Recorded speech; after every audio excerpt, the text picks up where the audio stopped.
Hey guys, tonight we're going someplace you think you know but absolutely don't. Central Park, the crown jewel of New York City, the great green rectangle you've seen in every rom-com, protest march and squirrel meme since, basically, forever. But here's the twist. Before it was a park, it was an absolute mess. Like ankle-deep mud, roaming pigs, wild dogs, no sewer system, and diseases with names that sound like old pirate curses. You're about to step into a time where urban planning was just throwing more bricks at the problem, and people were dying for a breath of fresh air, literally. So before you get comfortable, take a moment to like the video and subscribe, but only if you genuinely enjoy what I do here. And I want to know, what city are you watching from and what time is it there? Drop it in the comments. I love seeing where we all are in the world. Now, dim the lights, maybe turn on a fan for that soft background hum, and let's ease into tonight's journey together. You're standing in Manhattan, but it's not your Manhattan. It's the early 1800s, and this place is still figuring itself out. The streets are laid out in a strict grid, thanks to the 1811 Commissioner's Plan, but everything else? Wild. Imagine a city expanding so fast it outgrows its own sewage system. Water is scarce, waste management is non-existent, and every summer brings the same thing: heat, stench, and disease. The city doesn't even have Central Park yet. Instead, you're looking at marshland and jagged outcrops of Manhattan schist, all covered in scruffy farms, muddy roads, and random settlements. The air smells like horses, smoke, and something unidentifiable but definitely concerning. You walk north, past 59th Street, and now you're in no man's land. Here, you find a patchwork of squatters' homes, small farms, cemeteries, and unmarked trails. There's a village here, Seneca Village, home to a thriving black community and some Irish and German immigrants too. Most people have small gardens, chickens, a cow if they're lucky. It's peaceful, but also under constant threat of being paved over. You're not surrounded by trees yet. You're walking past swampy hollows, uneven fields, and rocks that look like the spine of some buried creature. Everywhere you go, the city is hungry. It stretches, lurches, and devours. It's the early days of American capitalism. Everyone's out to build something, flip it, and move on. If there's land, someone's speculating on it. If there's a view, someone's building a hotel. And if you're poor, well, good luck finding a safe place to breathe. That's one of the big reasons the push for a public park starts to gain traction. People need space, especially people who can't afford country homes in Connecticut. By 1840, New York's population has exploded past 300,000. By 1850, over 500,000. The city is bulging at the seams. With that growth comes disease, outbreaks, yellow fever, cholera, tuberculosis. The air downtown is so foul, people believe, incorrectly but not unreasonably, that illness is floating in on the smell. Doctors, pastors, and wealthy industrialists alike begin pushing an idea that seems almost revolutionary. What if we had a park? A big, beautiful park? One that could cleanse the air, soothe angry workers, and elevate the moral character of everyone who enters. Sounds noble, right? Except, it's also about class control. The rich want to civilize the masses. They imagine a park filled with tidy, well-dressed families, listening to polite music and not drinking gin on the sidewalk. They don't want chaos. They want culture. So yes, the call for a grand public park is partly about social justice, and partly about making sure the wrong kind of people don't ruin the city with their uncultured ways. Classic New York. Here's the quirky part. In the 1840s, the only public park of any size in Manhattan is Battery Park, way down at the tip of the island. It's more of a small plaza than a retreat. Everything else is private land or completely unusable. New Yorkers start to look to Europe, especially London's Hyde Park and Paris's Bois de Boulogne for inspiration. America wants its own version, and not just any park, it has to be monumental. Epic. Something that proves New York is no second-tier city. Debates rage.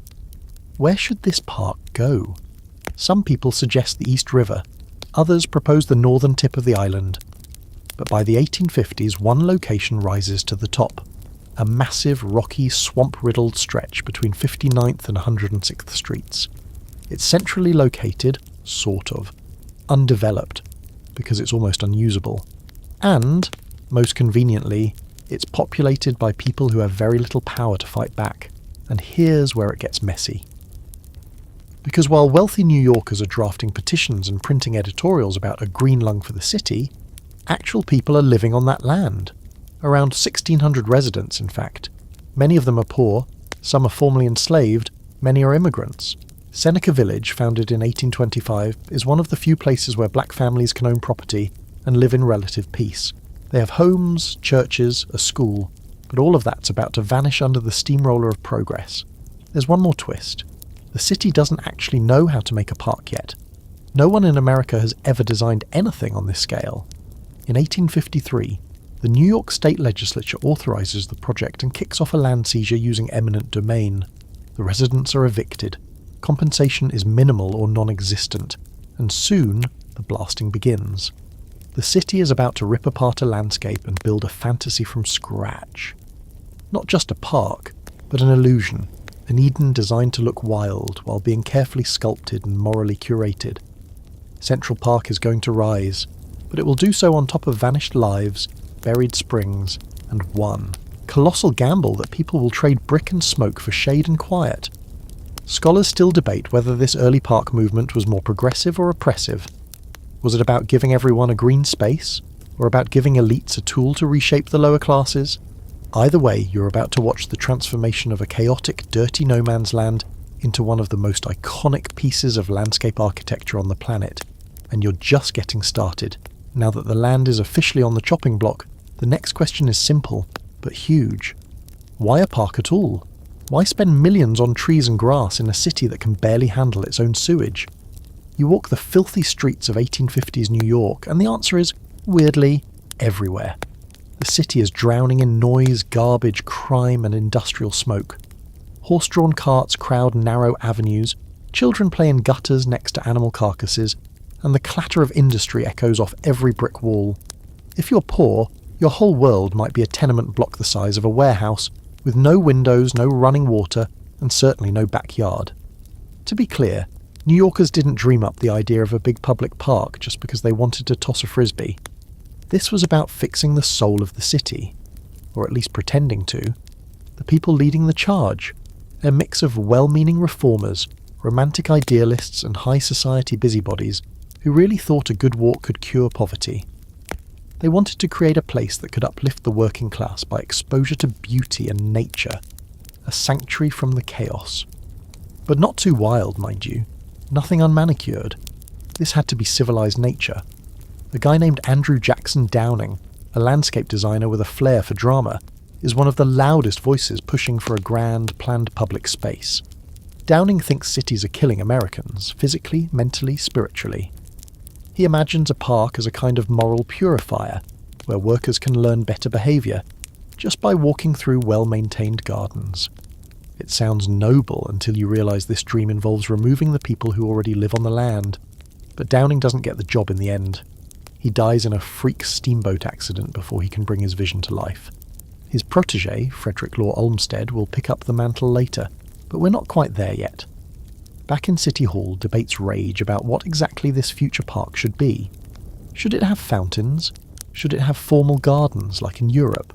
Should it be a playground for the rich or a refuge for everyone? One group thinks it should have statues of American heroes. Another wants it to be all natural. No marble, no metal, just trees and sky. And one very loud faction, mostly newspaper editors and businessmen, insists that it needs a big promenade where ladies in fancy dresses can show off how rich they are. Because apparently a park without elite fashion shows is just a forest. What they all agree on, strangely enough, is that the city is falling apart without some kind of natural release valve. Cholera has already killed thousands. The latest epidemic was so bad that people literally fled New York, hoping not to die on the sidewalks. And they're right that the city is toxic. Factories spew black smoke, street runoff flows with filth, and fresh water is a pipe dream for most residents. The idea of a green escape in the middle of that feels to many like a lifeline, or at least a symbol of one. But again, the plan isn't all sunshine and roses. You've got to remember that in this era, people still firmly believe that where you spend your time shapes who you are. If you hang around in dark alleys and noisy saloons, you'll become a criminal. But if you walk through peaceful landscapes, admire flowers, and listen to tasteful music, you'll naturally become a better person. It's landscape as moral therapy, and the elites are absolutely obsessed with making the park a tool for improvement of you, mostly. The quirky thing? They also believed nature should be fake. Not obviously fake, no pink flamingos or plastic trees, but nature improved, tamed, smoothed. Central Park was never meant to be wild. It was supposed to look wild while being totally controlled. Paths would wind in calculated directions. Trees would be placed in precisely aesthetic clusters. Even the rocks would be arranged to appear as if nature, in her best behaviour, had thoughtfully placed them for you. It's like creating a messy room just to show how chill you are, except with 800 acres of real estate. Meanwhile, the logistics of making this thing happen are a mess. Politicians want to push it through quickly to grab credit before the next election cycle. The public is divided. Some say the park is a gift to all classes, others grumble that it's just a rich man's playground, and property owners near the future park are suspicious. Some fear property values will plummet, others are already eyeing how they can jack up rents once the land is cleared and the view improves. Real estate speculation explodes around the park boundary lines before a single tree is even planted. Then, finally, in 1853, New York State passes the law that makes Central Park official. It sets aside over 700 acres right in the middle of Manhattan. There's a sigh of relief from the reformers and an uptick in newspaper poetry about nature's healing power. But not everyone is cheering. Hundreds of families living in the proposed area, many of them black or immigrant, are now technically illegal squatters. Doesn't matter if they've been there for years. Doesn't matter if they have churches, schools, gardens. The city's coming, and it's bringing paperwork. Here's where things get extra murky. The official line is that these people will be fairly compensated, but in reality many get nothing.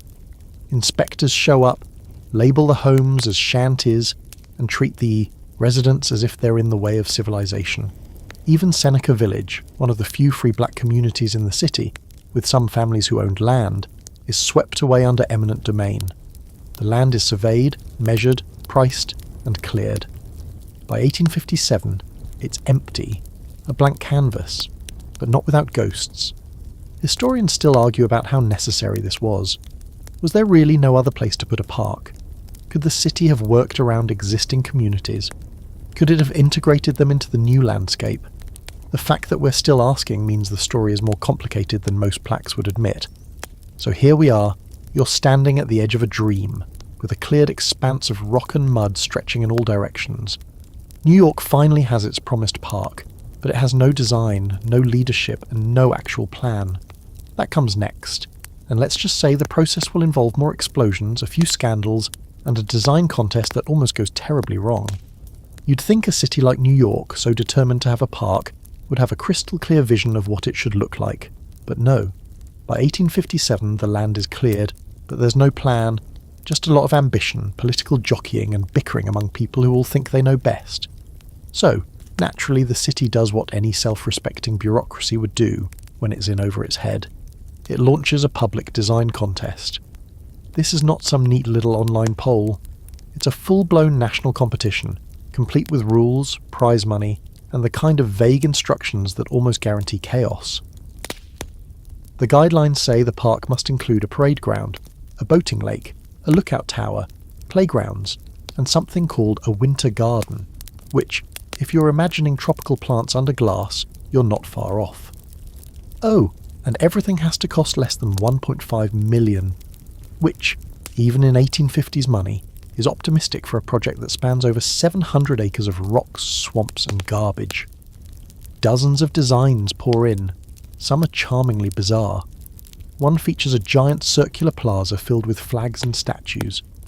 Another turns the park into a kind of botanical amusement park, complete with coloured flower beds shaped like stars and stripes. One planner, dead serious, proposes covering the entire thing in glass to make a kind of permanent greenhouse dome. Wild, ambitious, deeply impractical. Then there's the Greenswood plan, submitted anonymously under the name Greenswood, with an extra E, because, well, who knows. Behind it are two men, Frederick Law Olmsted, a former farmer and journalist with zero formal training in design, and Calvert Vaux, a British-born architect who, unlike Olmsted, actually knows how to draft blueprints. Together, they make a weirdly perfect pair. Olmsted brings the philosophy, Vaux brings the pencil. Their plan is both brilliant and sneaky. They meet all the contest's technical requirements, sure, but they also hide the less elegant features, like the parade ground, out of the main sight lines. The grand vistas, meandering paths, and rolling lawns take centre stage. Their layout is designed to feel infinite, even though the park is bound on all sides by the city grid. They add layers of experience, slow curves, sudden views, quiet spaces. Nothing in the park should feel abrupt. You shouldn't be able to see the whole thing at once. It's meant to unfold gradually, like a novel. When the contest results come in, the Greensward plan doesn't immediately blow everyone away. Some critics think it's too understated, not flashy enough. But slowly, city officials start to recognise the genius in its balance. It feels natural without being chaotic. It gives the illusion of wilderness while being highly controlled. It's pastoral theatre on a city scale. By April 1858, Olmsted and Vaux are declared the winners. They get the job, and suddenly, a farm boy and a mild-mannered architect are about to shape the most iconic urban park in American history. But hold on. Before they can even start digging, politics rears its ugly head. The city is in constant upheaval. Tammany Hall, the infamous political machine, is always lurking in the background, trying to skim money or appoint its own people. Even the park commissioners are divided. Some want the park to be a rigid showcase of American pride, statues, flags, formal gardens. Others want it to feel European and aristocratic. Olmsted, he wants it to feel like escape. He sees the park as a psychological antidote to the city itself. Central Park should be, in his words, a place where visitors may find the city's daily cares and labours forgotten. That sounds poetic. It also sounds expensive. Because guess what? Turning rocky, swampy wasteland into rolling meadows and tree-lined promenades is not cheap. The site is full of boulders the size of houses and marshes that stink year-round. More than 500,000 cubic feet of soil have to be moved. More than 4 million trees, shrubs and plants will eventually be added. Over 30 bridges will need to be designed, and each one is meant to look unique, like it just grew there on its own. The plan also includes something revolutionary: separate circulation paths for different kinds of traffic. There are carriage drives, pedestrian paths, and bridle trails for horseback riders, all carefully designed not to intersect. This may not sound thrilling today, but in the 1850s it's basically landscape rocket science. No other public space in the world had tried anything like it. This one feature alone earns the park international praise. But here's the fringe fact for tonight. One rejected plan in the contest actually proposed a central lake shaped like George Washington's profile, with a walking path tracing his nose and hairline. Thankfully, we dodged that. As construction looms, Olmsted is officially appointed the park's superintendent. But don't picture a modern manager with a desk and a whiteboard. Olmsted is out there in the mud, wearing boots, dodging blasting powder, and managing an unruly workforce of hundreds of labourers, mostly Irish and German immigrants. Many of them are poor, desperate and sceptical. They're being paid to do exhausting work on a project most of them don't understand and will likely never enjoy. But Olmsted walks among them. He talks to them. He believes in what they're building, and slowly, incredibly, the work begins. There's still pushback, of course. Some politicians keep trying to divert funds. Critics complain that the park will become a den of vice. Others worry that it'll be too fancy, just another place for the rich to peacock. The debate simmers even as the hills are shaped, and the first trees are planted. And here's the scholarly question that still lingers. Was the Greensward plan truly democratic in spirit, or just elitism wrapped in foliage? Olmsted insisted the park was for everyone. Every class, every colour, every walk of life. But the way it was designed, with strict behavioural rules, subtle class distinctions, and areas clearly meant for refinement, suggests otherwise. Was it liberation or a leash? That's for you to decide. As for now, you're standing in the middle of a dream, half-built. It's 1859. The land is changing shape beneath your boots. The paths are being laid, the lakes are filling, and something huge is beginning to rise. Not just physically, but emotionally. Central Park is becoming real. Not in the way a building appears, more like how a feeling grows. It's still quiet, still raw, but it's happening. And next, you're going to see how this muddy construction site becomes the grandest stage in New York, complete with opening day drama, Victorian fashion disasters, and the very first rules on how not to behave in nature. So now you've got this enormous park slowly taking shape in the middle of the most chaotic, filthy, fast-growing city in America. And who's steering the ship? An idealistic former farmer and a soft-spoken British architect, Frederick Law Olmsted and Calvert Vaux. If that sounds like the start of a buddy comedy with lots of dirt and disappointment, you're not far off. Because these two guys, total opposites, and yet weirdly, kind of perfect together. Let's talk Olmsted first. You're probably imagining some stiff academic with a pocket watch and a superiority complex, but nope. Olmsted is a bit of a wanderer, a thinker. He's done time as a sailor, a failed farmer, a journalist, and even a social commentator. Before he ever touches a shovel in Central Park, he travels through the American South, writing scathing exposés about slavery. He believes deeply in democracy, not just in politics, but in space. He wants the park to belong to everyone, not just the silk-hatted elite promenading on Sundays. He also has zero formal training in landscape design, which, depending on your point of view, either makes him a visionary or a massive liability. Then there's Calvert Vaux, Olmsted's opposite in just about every way. Vaux is trained, meticulous, and modest. He's not in this for fame or politics. He just loves beauty. He grew up sketching in the English countryside and trained under some of the most respected architects in Britain before coming to America. If Olmsted sees the park as a social experiment, Vaux sees it as a canvas, one that should move the soul as much as the eye. Vaux is the reason the bridges have that fairy tale charm, why the structures blend into the landscape instead of shouting over it. He's not just building things, he's trying to hide them in plain sight. Together, Olmsted and Vaux are a walking contradiction. One is thinking about class tensions, the other is focused on symmetry. One is out there wading through mud with the labourers, the other is in a makeshift office sketching pathways with a ruler and some tea. But somehow it works. Their shared obsession with harmony between people and place, between city and nature, drives everything they do. You could almost say they're building not just a park, but a philosophy you can stroll through. By 1859, construction is in full swing. It's loud, dusty, and absurdly ambitious. There are over 20,000 barrels of gunpowder used just to blast out rock for the roads and lakes. Crews are digging up marshland and carting in topsoil from New Jersey, because the native soil in Central Park is basically powdered rock and garbage. And since trees can't grow in powdered rock and garbage, they bring in millions of plants, literally over 4 million. Each one chosen, placed and cared for with obsessive detail. Nothing is random. Every tree you walk past today, every bend in the path, every little hill or open lawn, that was planned. Even the shadows were mapped. And then, in 1858, before it's even finished, the park opens a small portion to the public. Imagine you're there. You enter through one of the southern gates, named, by the way, for various professions like Artisan's Gate and Merchant's Gate, to honour the working class, or at least look like you are. The first thing you notice is the quiet.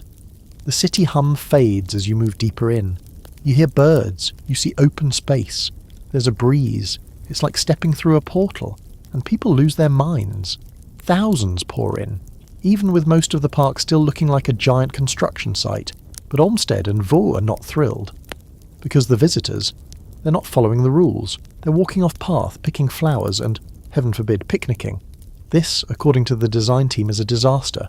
You weren't supposed to eat in the park. You were supposed to stroll, to contemplate, to be quietly awed by the beauty around you, not stuff your face with roast chicken next to a pond. So Olmsted, ever the reformer, lobbies for rules. Lots of rules. No ball playing, no climbing trees, no music without a permit, no dogs off leash, no loud talking, no drinking, no lounging on the grass unless you're properly dressed. Basically, no being too human. The park becomes less a playground and more a kind of outdoor cathedral. Beautiful, inspiring, but with a dress code and behavioural expectations. It sounds uptight, And it was. But there's something else happening here too.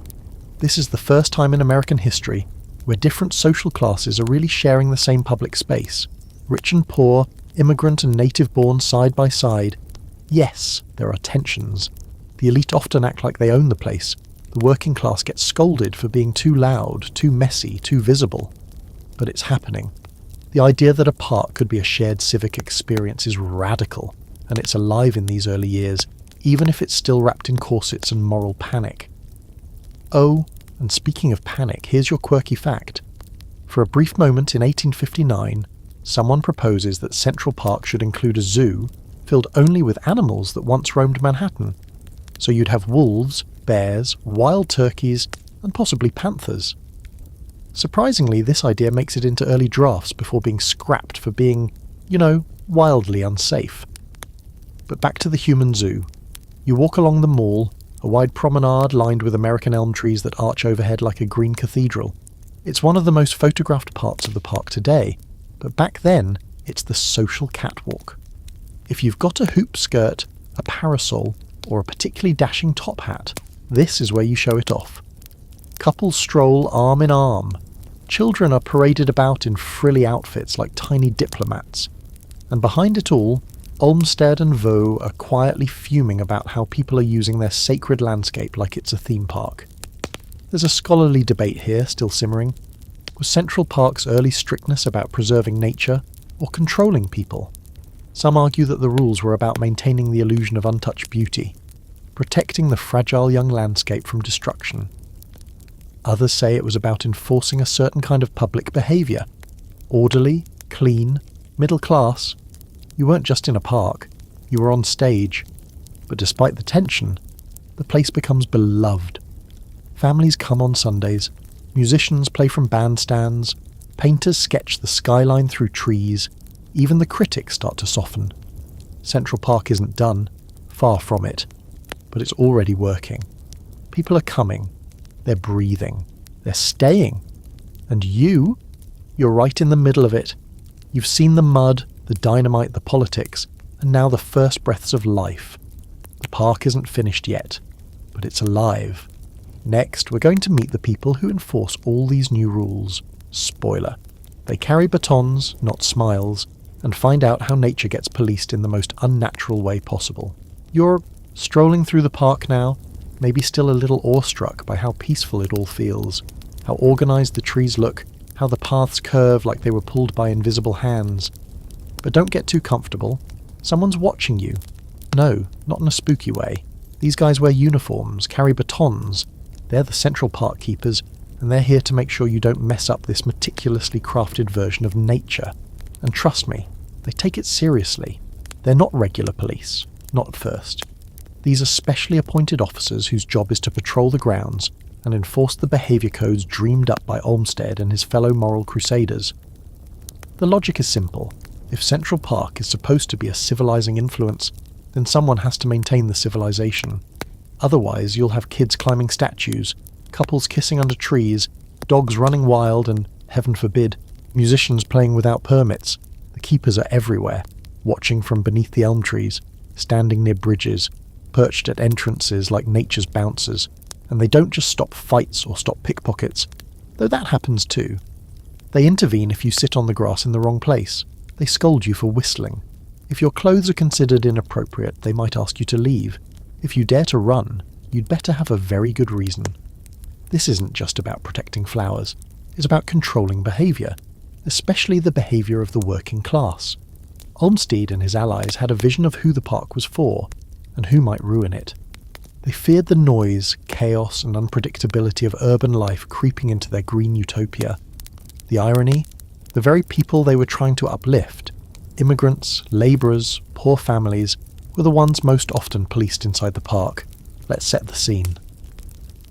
It's a warm spring afternoon in 1860. You've brought your kids to the park. You're pushing a wooden stroller, wearing your second best hat. You sit down on a bench, unwrap a bit of bread and cheese and think, wow, I've made it. I'm relaxing in Central Park. Then a keeper strolls over, taps his baton lightly, and informs you that picnicking is only allowed in designated areas, and not on this bench. Also, Your child's toy hoop? It's not permitted. Too noisy.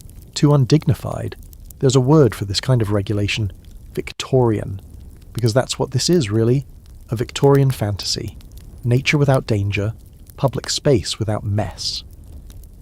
Olmsted believed deeply that environments shaped people.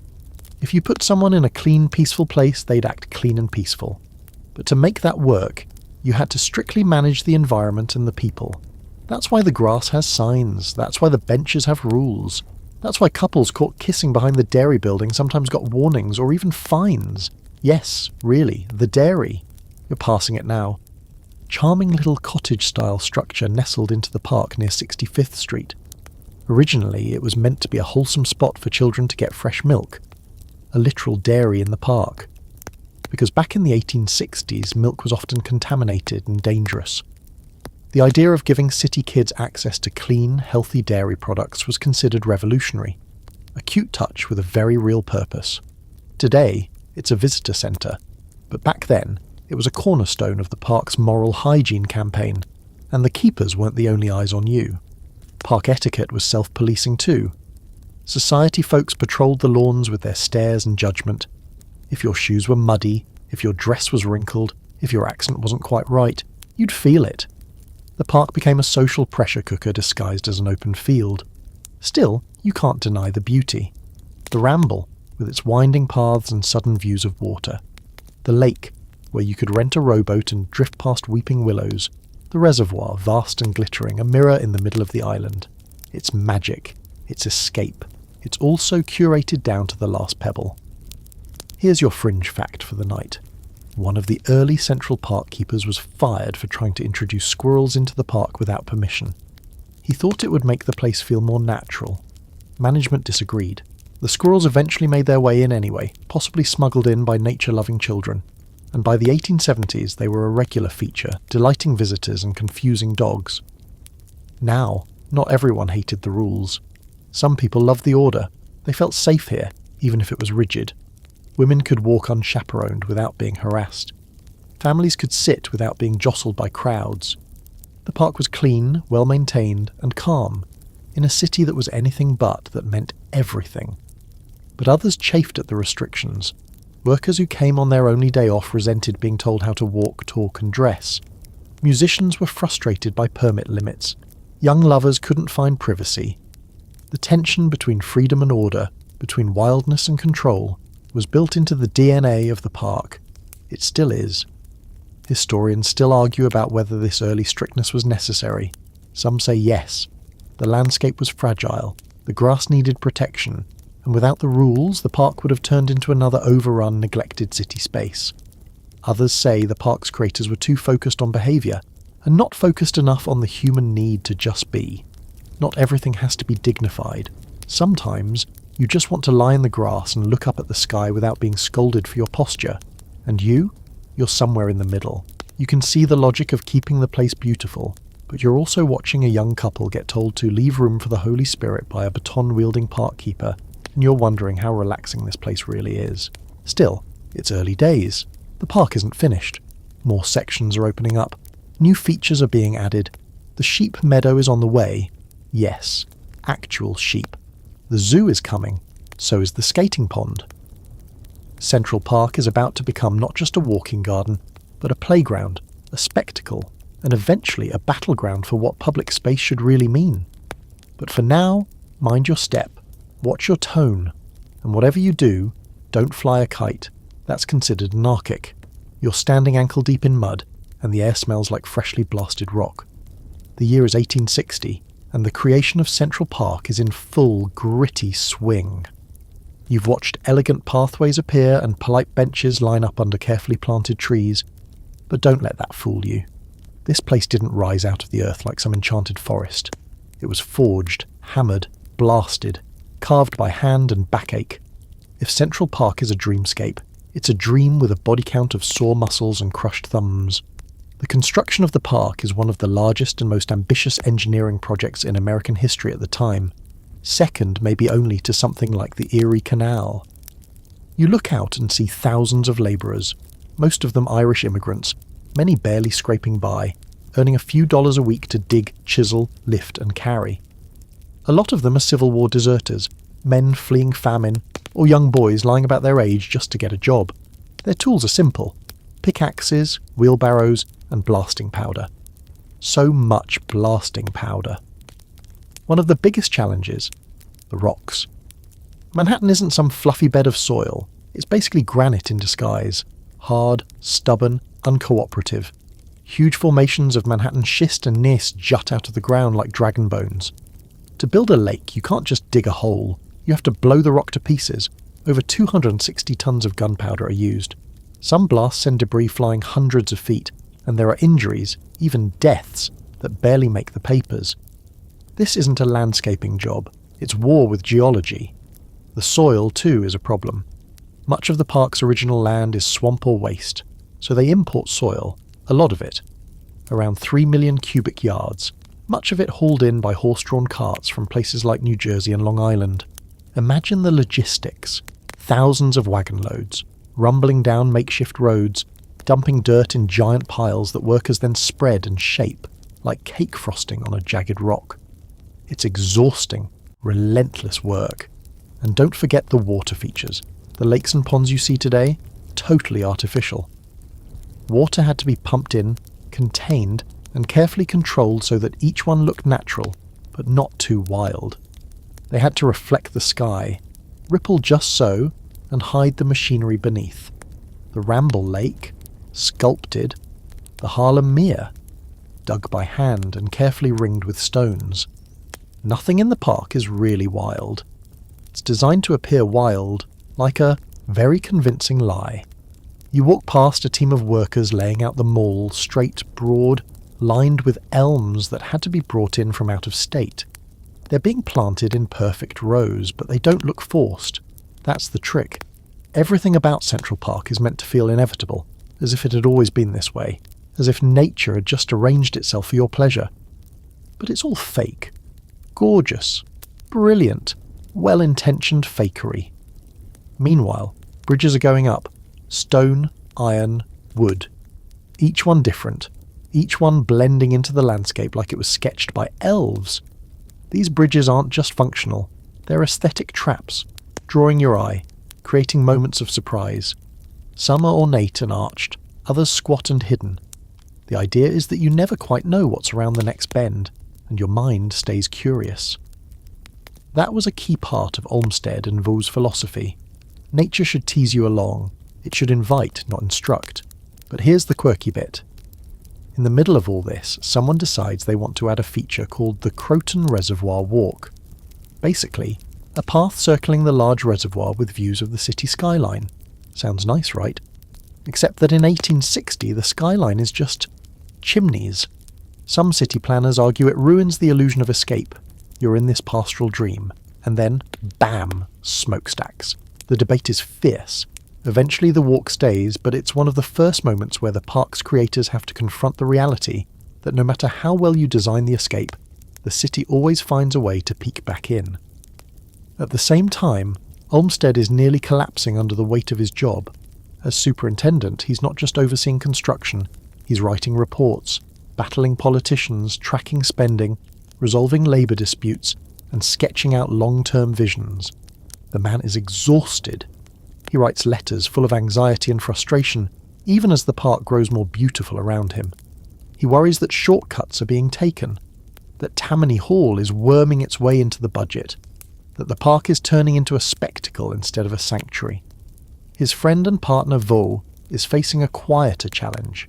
He's designing new structures for the park, rustic shelters, bridges, gatehouses, and constantly fighting for the budget to make them interesting. He doesn't want blank functionality, he wants art. But art costs money, and New York's political machine prefers cheap. It's a constant tug-of-war between ambition and accounting. Historians still argue about whether Olmsted was a genius or a control freak. Some say he was ahead of his time, an environmental philosopher who understood the psychological impact of space. Others say he micromanaged everything and left chaos in his wake. The truth is probably both. He was obsessed with the park being perfect, and he often made himself miserable chasing that perfection. You walk past the Nascent sheep meadow now, just beginning to take form. It's a huge flat lawn that's being levelled and cleared for grazing animals. Yes, real sheep. Olmsted thinks they'll add a bucolic, calming vibe to the park and also keep the grass trimmed. Win-win. It'll be a few more years before the sheep arrive, but the meadow's presence already signals a shift. Central Park isn't just a landscape. It's becoming an organism, a breathing system of relaxation, performance and spectacle. The park is still raw though. You step over discarded tools, piles of gravel, stray wheelbarrows. You pass clusters of workers sleeping on brakes, their faces smeared with dust, their clothes torn and sweat-stained. Some are singing in Irish, others muttering in German. They're building something bigger than themselves, even if they don't know it yet. One of the scholars studying this era calls Central Park a factory of peace, built with industrial violence. The phrase sticks with you, because that's what it feels like. The dirt under your boots came at a price. The calm you feel now was bought with blood and blisters. This isn't just nature, it's labour. But slowly, inch by inch, the park is becoming something real. Trees are growing, grass is spreading, water is shimmering in carefully dug lakes.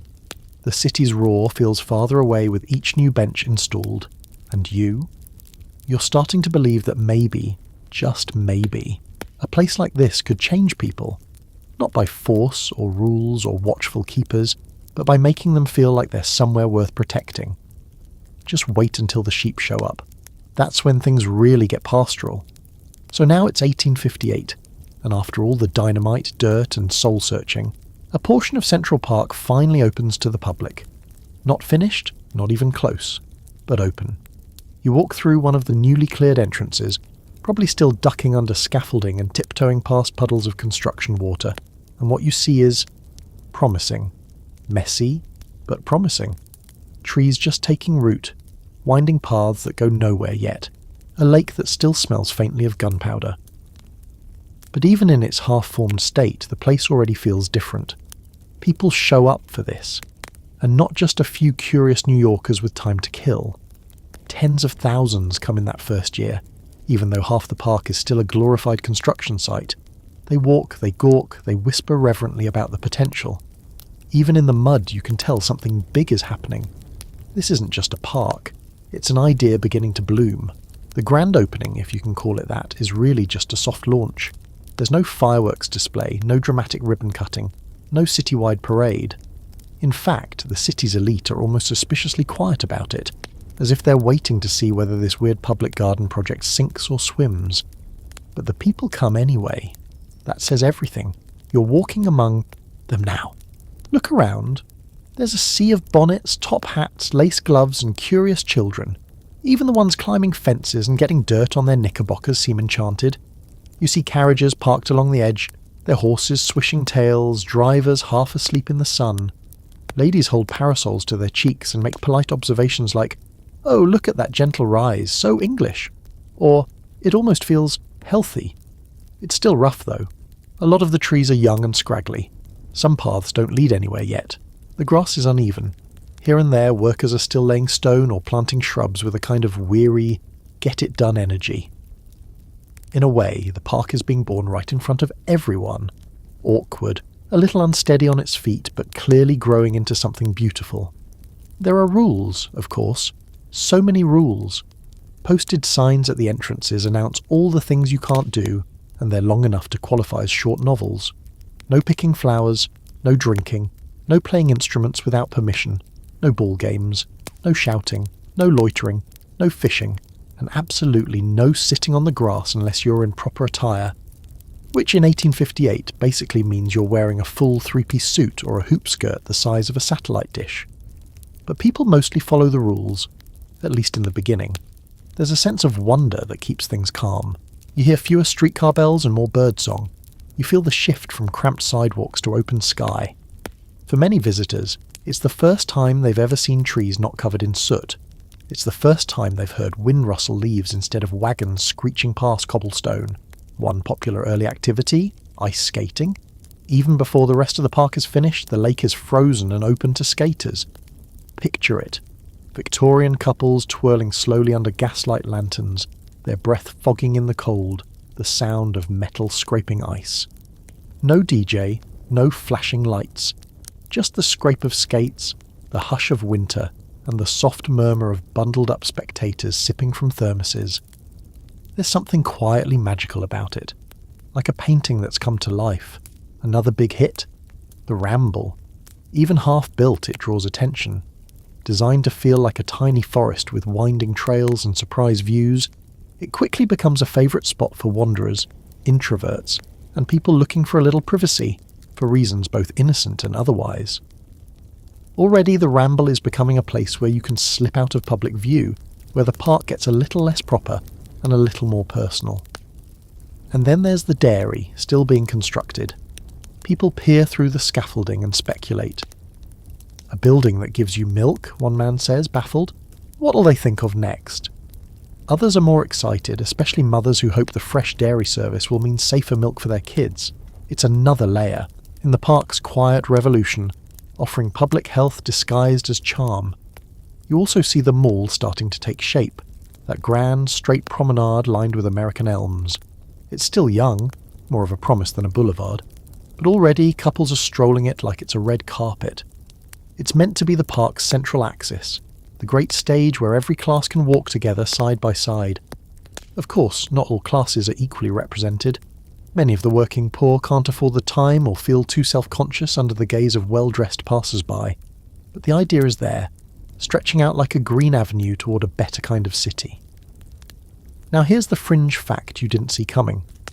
During these early open days, a small group of spiritualists tried to hold seances in the northern woods of the park. They claimed the stillness of the landscape made it easier to contact the dead. Park officials quickly shut it down, partly because it was weird, partly because people were gathering in large groups off-path, which was practically a cardinal sin. As for Olmsted, he's everywhere and nowhere. You don't see him, but his fingerprints are on everything. He's fighting city officials, chasing down budget approvals and sending long, passionate memos about drainage, foot traffic, and tree placement. The man is obsessed. He dreams about footpaths. He has emotional breakdowns about elm spacing. He believes the park isn't just a public space, it's a psychological balm, a place that could make city dwellers better humans by putting them in contact with beauty, quiet, and green. But the city isn't entirely buying it yet. Critics call the park extravagant. Politicians call it a distraction. And some wealthy New Yorkers grumble that the working class is enjoying it too much. The fact that poor families can sit on the same benches as the upper crust makes some of them very twitchy. The idea of social equality is great in theory, less so when someone in patched-up shoes is sitting next to you while you nibble on imported cheese, and yet, that's the point. Central Park is a levelling space, however imperfect. It's built on a fantasy, yes, but it's a fantasy that invites everyone in. You don't have to buy a ticket. You don't need a membership. You can just be here. That was revolutionary in 1858. Honestly, it still is. You walk toward the edge of the open section. Construction crews are hammering in the distance, shaping new paths, building up hills from nothing, adjusting the flow of water to make one more artificial stream look naturally perfect. There's smoke, noise, shouting in half a dozen languages. But right here, in this tiny finished corner of the park, a woman is sitting with a book. A child is watching ducks. A couple is sharing a quiet conversation on a bench, their hands almost touching. The city is still howling just beyond the trees, but for the first time there's a place in New York where the world seems to pause, where time stretches, where grass grows, you look around and you get it. You've probably started to notice something odd about your leisurely stroll through Central Park. There's beauty, sure. The winding paths, the elegant footbridges, the carefully framed views. But there's also a heavy undercurrent of surveillance. Eyes are everywhere. Not just the other visitors giving your outfit the once-over, but actual uniformed men patrolling on foot or horseback, keeping their eyes peeled for anyone daring to enjoy nature incorrectly. Welcome to the Victorian version of park security, the Central Park Police. They're not what you think. These aren't friendly park rangers in khaki shirts handing out maps. They're more like moral referees with batons. Created in the 1860s specifically to keep order in the park, The Central Park Police were an entirely separate unit from the NYPD. Their job wasn't to stop crime as much as it was to stop improper behaviour. Think of them as the etiquette enforcement squad. And trust me, Victorian New York had a very strict idea of what counted as proper. You're sitting on a bench minding your own business when one of them approaches. He doesn't say much, just points to the small sign next to your feet. Keep off the grass. You glance down and, yep, your shoe is ever so slightly brushing a patch of green. That's enough for a warning. Another offence. You could be removed from the park. These guys do not mess around. The original park rules read like they were written by someone terrified of fun. No loud talking, no music unless approved, no games, no vendors, no animals unless leashed and well behaved, no intimate contact, which in practical terms meant no kissing, no hand-holding, and definitely no lying next to each other on the grass like you're in a painting. This is not a picnic, it's a moral proving ground. One of the main reasons for this level of control, the park's founders were terrified that the whole thing would spiral into chaos. Remember, Olmsted and Vaux didn't just want to create a beautiful landscape, they wanted to civilise the population. They saw the park as a place where the poor, the immigrant and the working class could learn the right way to behave by being surrounded by the right kind of environment. But that only worked if people followed the script, and when they didn't, that's when the keepers stepped in. They were mostly Irish, like many of the labourers who'd helped build the park, but now they wore uniforms and carried the authority of the city. They patrolled with quiet intensity, stepping in when someone strayed off a path or raised their voice too high. Even children weren't immune. A kid playing stickball in the wrong spot might find himself escorted out with a stern lecture, and no second chances. There's something darkly ironic about it. Central Park was supposed to be the city's democratic paradise, a place where anyone could breathe, wander and relax. But it was also one of the most heavily regulated public spaces in the city. It was freedom with a leash, liberty with a curfew. Of course, not everyone followed the rules. New Yorkers, even in the 1860s, had a reputation for pushing boundaries. Young couples still snuck off into the ramble. Vendors sold fruit from baskets when they thought no one was looking. Children waded into fountains just to feel cold water on a hot day. The keepers couldn't be everywhere. They tried, but Central Park was getting bigger, and the people were multiplying fast. By 1863, the park was drawing millions of visitors each year. Some came for the serenity, others just to watch the fashion show that paraded daily along the mall. The contrast was surreal. On one side of the park, a family of recent immigrants sitting quietly with their lunch wrapped in newspaper. On the other, a woman in a hoop skirt the size of a wagon wheel being admired from a discreet distance. All of it monitored by men in crisp uniforms, whose main concern wasn't crime, it was decorum.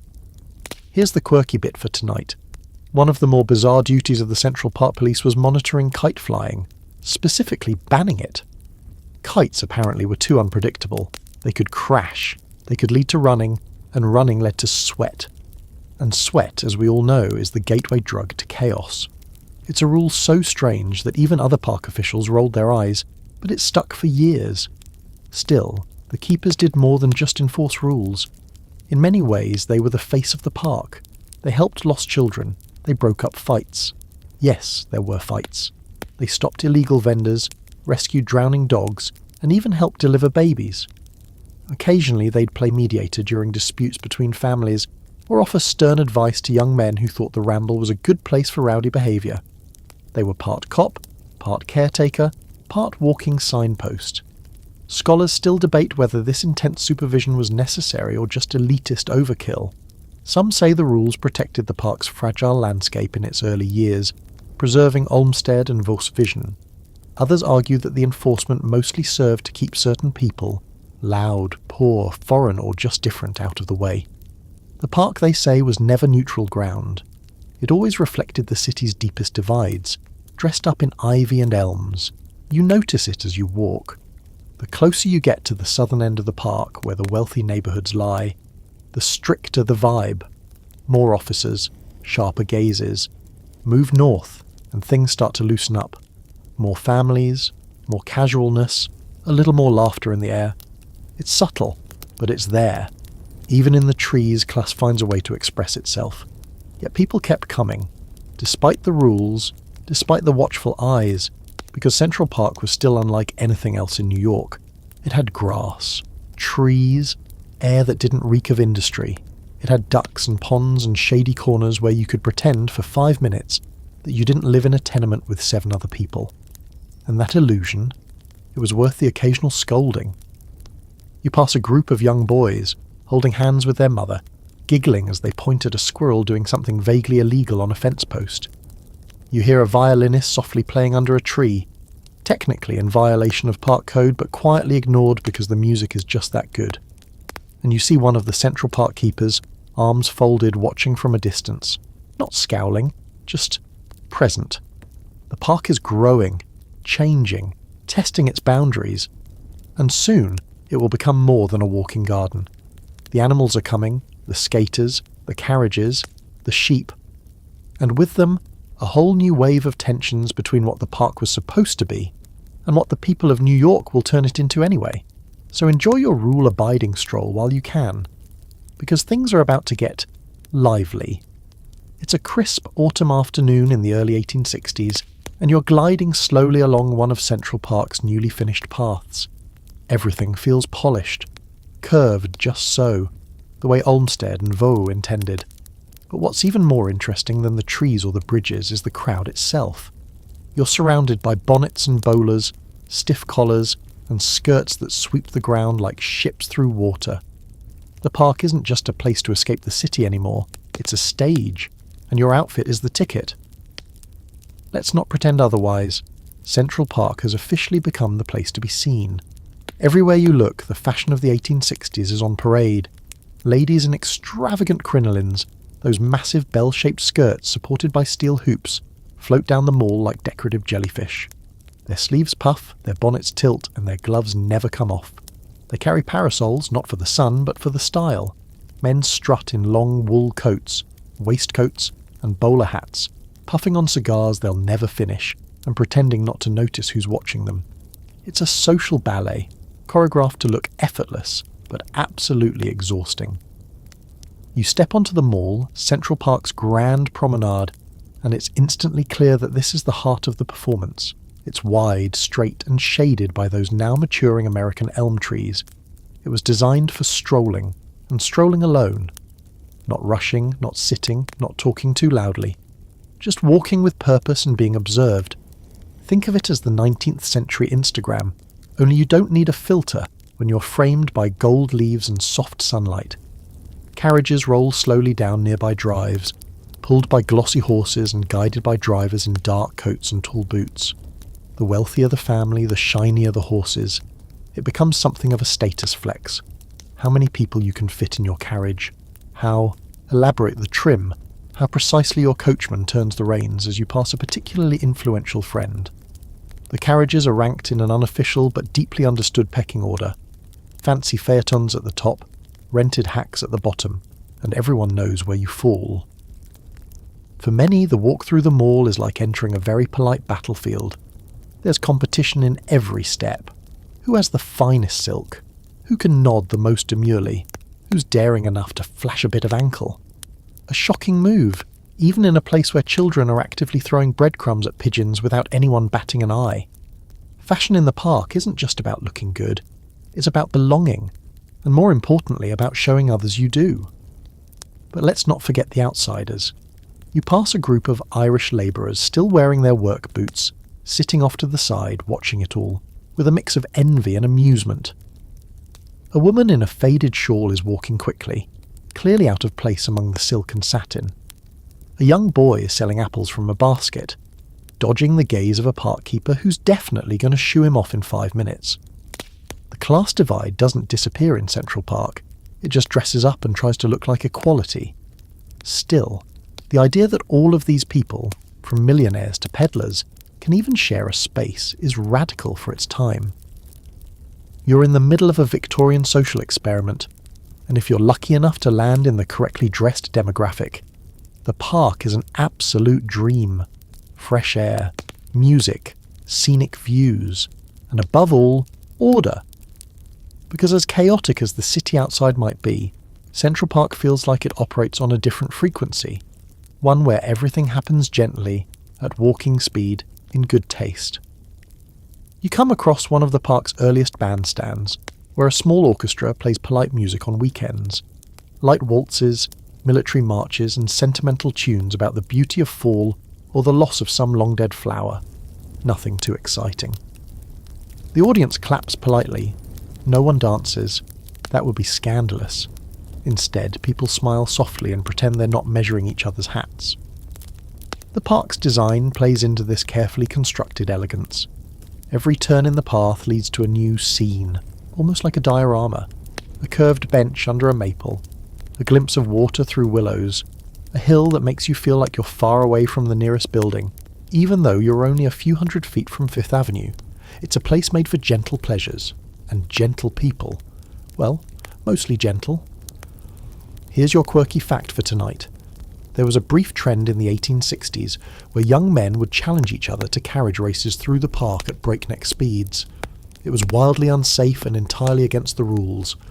These speeding dandies, as newspapers called them, would be pursued by park police on horseback and fined, unless they were wealthy enough to just laugh it off. Olmsted, horrified, called it reckless masculine vanity, which, to be fair, it absolutely was. But not everything was so uptight. There were real moments of joy, too. Children skipping with hoops, when allowed, couples exchanging glances from neighbouring benches, artists sketching trees with their knees tucked under them. You pass a picnic that somehow has managed to slip past the no picnicking rule, with a checkered blanket and a full spread of bread, cheese and apples. No one's bothering them. Even the keepers have learned to look the other way sometimes. Still, Central Park during this time is unmistakably a place of expectations. Even the trees, carefully selected and imported, are supposed to project refinement. The sheep who will soon arrive on the sheep meadow are chosen for their picturesque qualities. Not too scruffy, no unruly horns, just enough fluff to look pastoral without reminding anyone that real animals smell bad and eat everything. And of course, this all ties into the ongoing scholarly debate. Was Central Park ever truly democratic? If access is free, but you're judged for how you look, sound or act, is it really open to all? Some historians argue that the park was a radical social equalizer, one of the first places in New York where class lines could blur. Others say it was just another stage for class performance, one where the poor could observe but never quite participate. You, walking here now, feel both sides of it. There's something genuinely peaceful about it all. The soft crunch of leaves, the distant sound of hooves, the polite nods of strangers. But there's also something rigid beneath the surface. A choreography you didn't agree to but are expected to follow. Still, for many, it's worth it. The chaos of Manhattan is only a few blocks away. The smoke, the noise, the fear of disease and violence, all of it fades, just for a little while. And in its place, calm, order, grass beneath your feet if you don't step on it, and a strange, glorious sense that the city might just be civilizable after all. Next, you're heading deeper into the fantasy, where animals roam, milk flows freely, and a meadow full of actual sheep becomes the heart of New York's most surreal pastoral dream. You're walking now through a part of Central Park that doesn't feel like the city at all.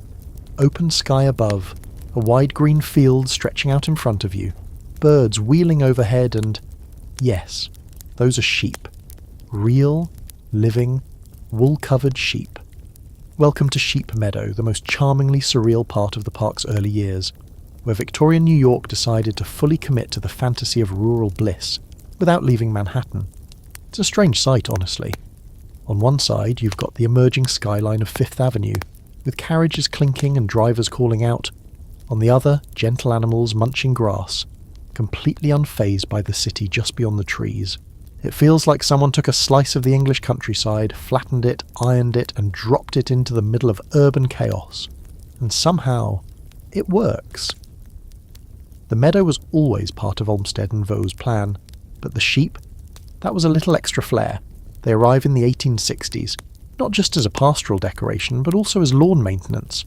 Forget lawnmowers, just let a few dozen woolly landscapers do the job. It's cheaper, quieter, and way more photogenic. The city imports a flock, mostly South Down and Dorset breeds, and installs a full-time shepherd, complete with crook, cottage, and daily routine. The sheep graze peacefully during the day, then each evening they're rounded up and herded across the park drive to their stone and wood home, aptly named the Sheepfold. You can follow them, if you like, watching this slow, woolly procession cross the road while bemused drivers wait. It's like rush hour for livestock. People gather to watch, and it quickly becomes a kind of impromptu performance, especially for children who've never seen a farm animal up close. A sheep parade, every night at dusk. You settle in to watch them graze. The scene is quiet, idyllic, but this isn't just about aesthetics. The sheep, believe it or not, are part of a larger cultural strategy. In the mid-19th century, there's an obsession with rural virtue. Cities are considered morally suspect, loud, dirty, and full of vice. The countryside, meanwhile, represents simplicity, wholesomeness, and purity. By adding sheep to Central Park, the designers are literally importing rural morality into urban space.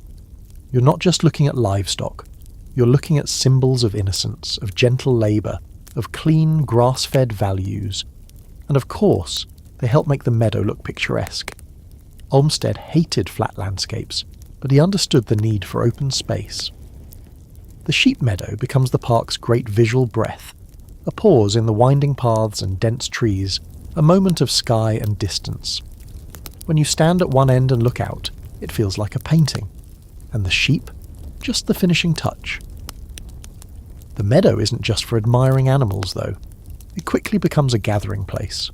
On sunny weekends, families come with baskets, hidden from view lest a keeper catch you picnicking. Children run around the edges, carefully avoiding the sheep. Photographers set up tripods to capture engagement portraits and formal family poses, all with a pastoral dream in the background. The presence of real animals gives the park a lived-in quality, like the land has always been this gentle, this tame. And speaking of animals, this is also the era of the Central Park Menagerie, the earliest version of the Central Park Zoo. It starts small, with a handful of exotic pets donated by the public. A bear cub here, a pair of swans there. Before long, the city embraces the idea, and by the 1870s the menagerie is a full-blown attraction, with monkeys, birds, camels, and even a pair of bison. The zoo is tucked near the southeast corner, and it quickly becomes one of the park's most popular features, especially for kids. But if the sheep represent tranquility, the menagerie brings chaos. It's noisy, crowded, and not exactly hygienic. The animals are kept in cramped enclosures, and animal welfare is, let's say, a developing concept. Still, for most New Yorkers, it's their first chance to see a tiger or an alligator. Some are amazed, others recoil, but everyone keeps coming back. Now here's your quirky fringe fact. In the 1870s, one of the zoo's more unusual residents was a pig who could, allegedly, do math. Children would shout out numbers, and the pig would tap its hoof to give the correct answer. It was probably just well-timed bribery with treats, but for a while, the counting pig of Central Park was a minor celebrity. But back to the sheep meadow. Despite the regulations, it slowly becomes one of the most beloved spaces in the park. People start breaking the rules more openly here. They lie on the grass, they bring books, lovers sneak in hand-holding when the keepers aren't looking. There's a looseness here, a softness that the park's designers probably didn't intend but can't quite suppress. People want to be free here, and the meadow feels like permission. Still, not everyone loves it. Critics complain about the smell. The sheep aren't particularly fragrant, especially in the summer. Some of the more genteel visitors wrinkle their noses and ask why the animals can't be moved farther north, away from the carriage paths. Others worry that the presence of livestock might lower property values, because nothing ruins a real estate pitch like a loud bar outside your window. Olmsted, for his part, defends the sheep. To him, they're a natural part of the landscape. They add motion, texture, life. They're not just lawnmowers, they're atmosphere. And he's right. There's something about seeing them, slow, indifferent, quietly munching, that makes you feel calmer. Like time's not in such a rush. You sit down in the grass, careful not to get too close to any surprises. The sun is dipping now. Shadows stretch across the meadow. A breeze lifts the hem of your coat, and you catch the sound of the city, faint and far away. You hear a bell ring, and up ahead, the shepherd whistles. Slowly the sheep begin to gather, moving as a herd toward their shelter. The ritual begins again. It's part ceremony, part commute, part living metaphor for peace in a city built on ambition and noise. There's an ongoing debate among historians about what this all meant. Did the sheep represent a genuine desire to bring nature into the city? Or were they props in a performance of rural nostalgia that never really existed? Some argue that they were symbolic, others say they were practical, and a few just think it was a very clever way to get out of hiring more gardeners. You're content to just watch them for now. Because for all the fuss about philosophy and symbolism, the simple truth is this: there are sheep in Central Park. And in this moment, that somehow makes perfect sense. Tomorrow you'll dive into the glitz and glitter of the Gilded Age, where Central Park becomes the stage for wealth, excess, and a slow unravelling of everything Olmsted hoped it would be. It's the 1870s now, and Central Park is no longer just a park. It's a fashion statement, a social chessboard, and, if we're being honest, a kind of living jewellery box for New York's glittering elite. You've stepped into the Gilded Age, a time when wealth is on full display, corsets are tight enough to crack ribs, and everyone who's anyone is using Central Park as their personal runway. This isn't the quiet green refuge Olmsted imagined. This is the park as performance art. The carriages come first, rows upon rows of them lining the drives, polished to an impossible shine. You hear the clatter of hooves, the jingle of brass harnesses, the swish of lacquered wheels cutting through fine gravel. Coachmen in liveries sit stiff-backed and silent while inside. Behind embroidered curtains, the city's wealthiest women peer out like queens surveying their kingdom. The rides are slow, deliberately slow, because what's the point of gliding through Central Park if no one can see your new Paris-imported gown? You step onto the bridle path which winds along the park's edge. There, young men and women ride horseback in carefully rehearsed rhythms, pausing occasionally for meaningless conversation and strategic hair flipping. Some of them don't actually know how to ride. They just hold the reins and hope the horse behaves while they pose in profile. But it doesn't matter. The goal isn't motion, it's presentation. Meanwhile, the mall has transformed into a full-on promenade of prestige. The American elms overhead are larger now, mature enough to form a natural canopy. It feels like walking through a tunnel of green silk. You pass couples, arm in arm, women in pastel gowns, men in immaculate morning coats and kid gloves. There's laughter, polite nods, and the unmistakable sound of names being whispered just a little too loudly. Is that the Astor girl? No, the Vanderbilt daughter. She married that man with the shipping fortune. Really? I heard he's in railroads now. Tragic. It's all very gentle, very genteel, and very exhausting. Because underneath the lace and tulle is a city in constant performance. The Gilded Age isn't just about being rich, it's about looking rich better than the people next to you. And where better to show off than in the most fashionable open-air salon in America? Central Park has become a cultural playground for the 1%. You see elaborate picnics staged like still-life paintings, full orchestras playing under temporary pavilions, couples dancing on trimmed lawns at private parties. These aren't events in the park. They're events of the park, extensions of the idea that Central Park isn't just land, it's real estate for your ego. And yet, this explosion of wealth isn't exactly what Olmsted had in mind when he envisioned a park for all people. He's still alive during much of this period, watching from the sidelines as his democratic dream is slowly overtaken by velvet, parasols and casual aristocracy. He writes about it in letters with a tone that's equal parts exhaustion and heartbreak. This wasn't supposed to be Versailles. It was supposed to be for the shop clerk, the butcher, the factory girl on her day off. Instead, it's being used as a backdrop for America's self-invented royalty. Still, the working class is here, just around the edges. They watch the carriage parades from benches. They walk the lesser-known trails. They visit the zoo, the dairy, the playgrounds. But they're not part of the grand display. The park's geography reflects its social topography. The wealth gathers in the south near Fifth Avenue.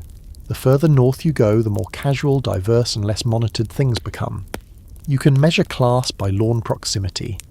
And the park's design, brilliant as it is, plays into all of this. It's full of curves, hills and turns that create dozens of mini-stages. You never know what scene will emerge from behind the next bend. A picnic, a painter, a poet pretending to read is visual theatre. And in the Gilded Age, theatre is everything. Now here's your quirky tidbit. One of the more flamboyant traditions that popped up during this time was the Spring Bonnet Parade. Women would stroll the mall in custom-made hats, sometimes towering 2 feet high, covered in flowers, ribbons, and even mechanical elements like fluttering wings or clockwork birds. It was half fashion, half peacocking, and entirely over the top. Newspaper columns breathlessly covered the most outrageous designs, often ignoring global events in favour of hat gossip. Priorities. But it wasn't all elegance and organ music. The Gilded Age also brought Central Park its first brushes with crime, petty theft, pickpockets, even the occasional con artist. And some of the poorer children, who had just as much right to be there, though society disagreed, would get caught playing too rough or climbing trees. Park keepers and police kept a sharp eye out, more focused on unseemly behaviour than actual threats. If you looked out of place, you probably got a warning. Or worse, a quiet escort to the nearest gate. There's an ongoing scholarly question about this time. Did the Gilded Age ruin the park? Or did it reveal something about what New York really wanted from it? Was Central Park ever going to stay a democratic ideal when surrounded by some of the most aggressively wealthy real estate in the world? Or was it always destined to be shaped by those who could afford to throw parties there? It's hard to, say. But from where you're standing now, watching the soft glow of carriage lanterns drift across the reservoir at dusk, it's easy to forget the tension. There's music from somewhere. Faint violin, maybe a quartet. The breeze is just the right temperature. The trees sway gently, casting long shadows over paths swept clean every morning. It feels perfect. Manufactured, yes. Performed, absolutely. But still, perfect. You make your way past the lake, where rowboats glide lazily over mirrored water. Couples in white and grey drift silently beneath the stone arch bridges, their voices hushed, their movements slow. It's the kind of scene you'd expect in a novel, not a city that just blocks away is frantically inventing modern capitalism. Even Olmsted, for all his complaints, couldn't deny the park's power. Yes, the rich had claimed it. Yes, the original vision was being diluted by silk and spectacle. But the feeling of the place, its calm, its careful choreography, its illusion of freedom that was still intact. You could still find quiet corners. You could still, if you wanted, forget where you were. And for thousands of New Yorkers, especially the ones without drawing rooms and country homes, that illusion mattered. They didn't care if a Vanderbilt had picnicked on that very spot yesterday. Today, it was theirs. But change is coming. Fast. The Gilded Age won't last forever, and neither will the illusion of perfection. Soon, Central Park will fall into neglect. The rules will loosen, the keepers will disappear, and the people, all the people, will start using it on their own terms, whether the designers like it or not. So now you're standing in Central Park in the early 1900s, and something feels off. The trees are still there, the lakes still shimmer in the right light, and the elms along the mall still arch overhead like nature's answer to Gothic cathedrals. But there's a tiredness hanging in the air, a kind of slow sagging in the bones of the park. It's not a collapse, not yet. But the shine is gone. The dresses are less starched. The carriages don't gleam like they used to. Even the grass seems to have given up trying. This is the beginning of the park's long, slow decline. The Gilded Age dream is starting to crack. America is changing fast. Industry is booming, but so are labour strikes. Immigration is surging, bringing with it new languages, new customs, and a whole new wave of people who see the park not as a stage for wealth, but as a rare open space to claim and use. And then there's politics. Always politics. City funding is spotty at best. Tammany Hall's corrupt grip on municipal power means that park maintenance often comes second to bribes, backroom deals, and whatever project will keep the right pockets lined. Olmsted's original vision is still on paper, but in reality it's fraying at the edges. He's long gone now, dead in 1903, his mind clouded by illness in his final years, and with him goes much of the ideological spine of the park. His successors lack his obsessive eye for detail and his belief in the park as a moral force. The result? Everything starts to drift. You walk along a path that used to be lined with flowers. Now the beds are half empty. The grass has worn away to packed dirt. The benches are cracked. A drinking fountain leaks into a shallow puddle, where pigeons bathe like they're in some dingy spa. Over by the dairy, children run barefoot, not in idyllic delight, but because their shoes have worn through. No one's chasing them off now. There aren't enough keepers left for that. And then there's the sheep meadow. The sheep are still there for now, but they're looking more like city animals than pastoral props. Thinner, dustier, a little too used to car horns and the occasional tossed peanut from a kid. Their shepherd is an old man now, and rumour has it he hasn't been paid in months. He still rounds them up at dusk, out of habit more than duty. Meanwhile, the zoo, still technically called the menagerie, is more sideshow than sanctuary. The cages are small, the animals pacing endlessly, the crowds louder and rowdier than ever. Children bang on glass. Vendors hawk snacks outside the gates. The smell is noticeable. And the city? It shrugs. There are bigger problems than a few unhappy monkeys. Park use changes too. More people come not to be inspired by beauty, but because there's nowhere else to go. Tenement life is packed and brutal. Central Park becomes the city's safety valve. You see families cooking over open fires in the Ramble. Teenagers gather in hidden corners to drink, smoke and flirt. Pickpockets start to treat the mall like their own buffet. Street musicians play off-key fiddles and beat up drums, and no one's bothering to find them anymore.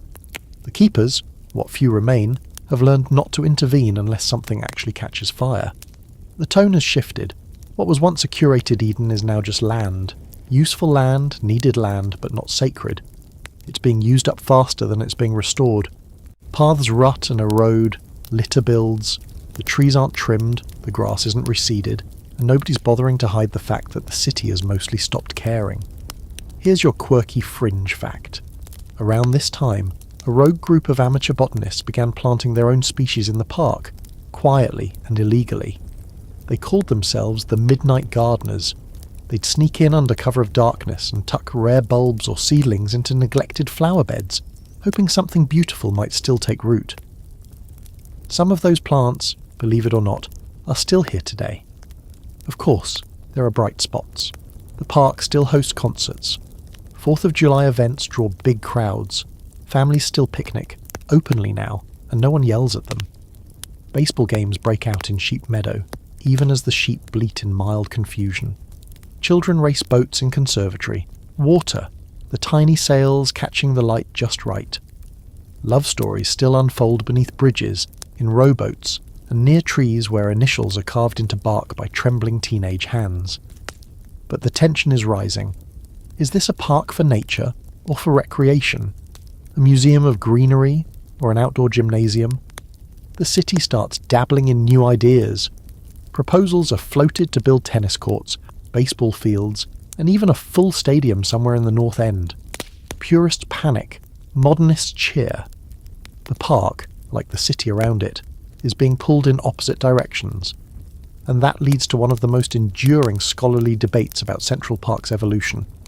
Should it have stayed pure to Olmsted's original design, or was it inevitable that the park adapt to the needs of the modern city? Some say it should have remained a sanctuary, untouched and elevated above the fray. Others argue that a public park is only as alive as its users, and if those users want ball fields and music and hot dogs, so be it. You keep walking, heading toward the Harlem Mere. It's quiet up here, and less manicured. A group of boys is fishing with string and bent pins. They've caught nothing but sticks and soda cans, but they laugh anyway. You pass a jazz trio playing under a willow. The saxophone sounds like a whisper. No stage, no permits, just a pocket of peace in a park that's trying to remember what peace even looks like. Central Park is still beautiful, but it's also bruised. It's limping a little. The grass isn't as green, and the statues are starting to tarnish. The city has changed and the park hasn't caught up. Or maybe it has, and that's the problem. Either way, it's clear, the era of the perfectly maintained Victorian garden is over. The park belongs to the people now, but no one's quite sure what the people want. A garden, a playground, a protest ground, a canvas, a dumpster. Whatever the answer is, one thing's for sure, it's not staying quiet for long. You're standing just past the Great Lawn, and the sound drifting through the trees isn't birdsong or horse hooves or the rustle of wind through carefully planted elms. It's a kid yelling, "Gimme the ball," followed by the unmistakable thunk of a baseball cracking against a bat. Welcome to one of the most contentious chapters in Central Park's history, the playground fight. It's the early 20th century now, and the quiet rules of the Victorian garden are about to get absolutely flattened by rubber balls, jungle gyms, and about 20,000 screaming children. You see, the park's falling apart, sure, but it's also being reimagined. A new generation of New Yorkers has no patience for Olmsted's whole noble silence aesthetic. These are kids growing up in tenements, immigrants working 12-hour shifts, mothers desperate to find a safe place where their children can just be loud, chaotic, sweaty little humans. And they look at Central Park, the wide lawns, the empty groves, the paths no one's using, and think, why can't we play here? For the old guard, this is sacrilege. Olmsted's design wasn't just about trees and hills, it was about mood. A park was supposed to elevate you, to cleanse your mind, not exhaust your body. Sports were noisy, disruptive, and worst of all, undignified. Games like baseball were tolerated only in certain corners. Basketball? Not even invented yet when the park was designed. Roller skating? Please. And don't even mention swimming. That's what the rivers are for, assuming you want to risk typhoid. But the times are shifting. The progressive era is in full swing, and reformers are starting to look at public spaces differently. Jane Addams is talking about social responsibility. Jacob Riis is photographing the hell out of urban poverty. And reformers, many of them women, are saying, if parks are for the public, maybe the public should actually be able to use them. That's when the fight begins. On one side, you've got the naturalists, the descendants of Olmsted's vision, who want to preserve the park as a passive, picturesque space. On the other, the recreationists, who want fields, pools, playgrounds and equipment. Because kids don't calm their nerves by contemplating trees. They do it by climbing things and jumping off of them. You walk through the North Meadow now, and you can almost feel the tension between those two worlds. One corner still holds the soft curve of a planted hill, designed to hide the city skyline. But just over the rise, there's a makeshift baseball diamond where some very enthusiastic 10-year-olds are sliding into imaginary home plates. The grass is patchy, the path is worn, but the energy, alive. In 1903, Central Park gets its first official playground, sort of.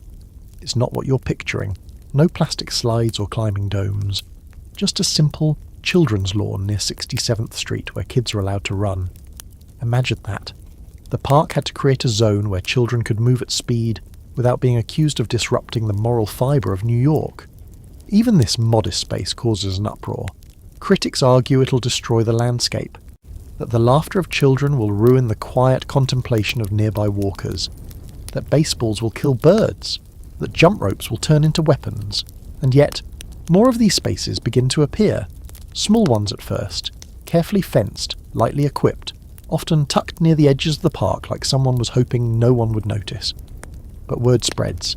Mothers start showing up with babies in carriages, toddlers with sticks, whole flocks of older kids wielding balls, hoops and whatever else can be thrown or swung.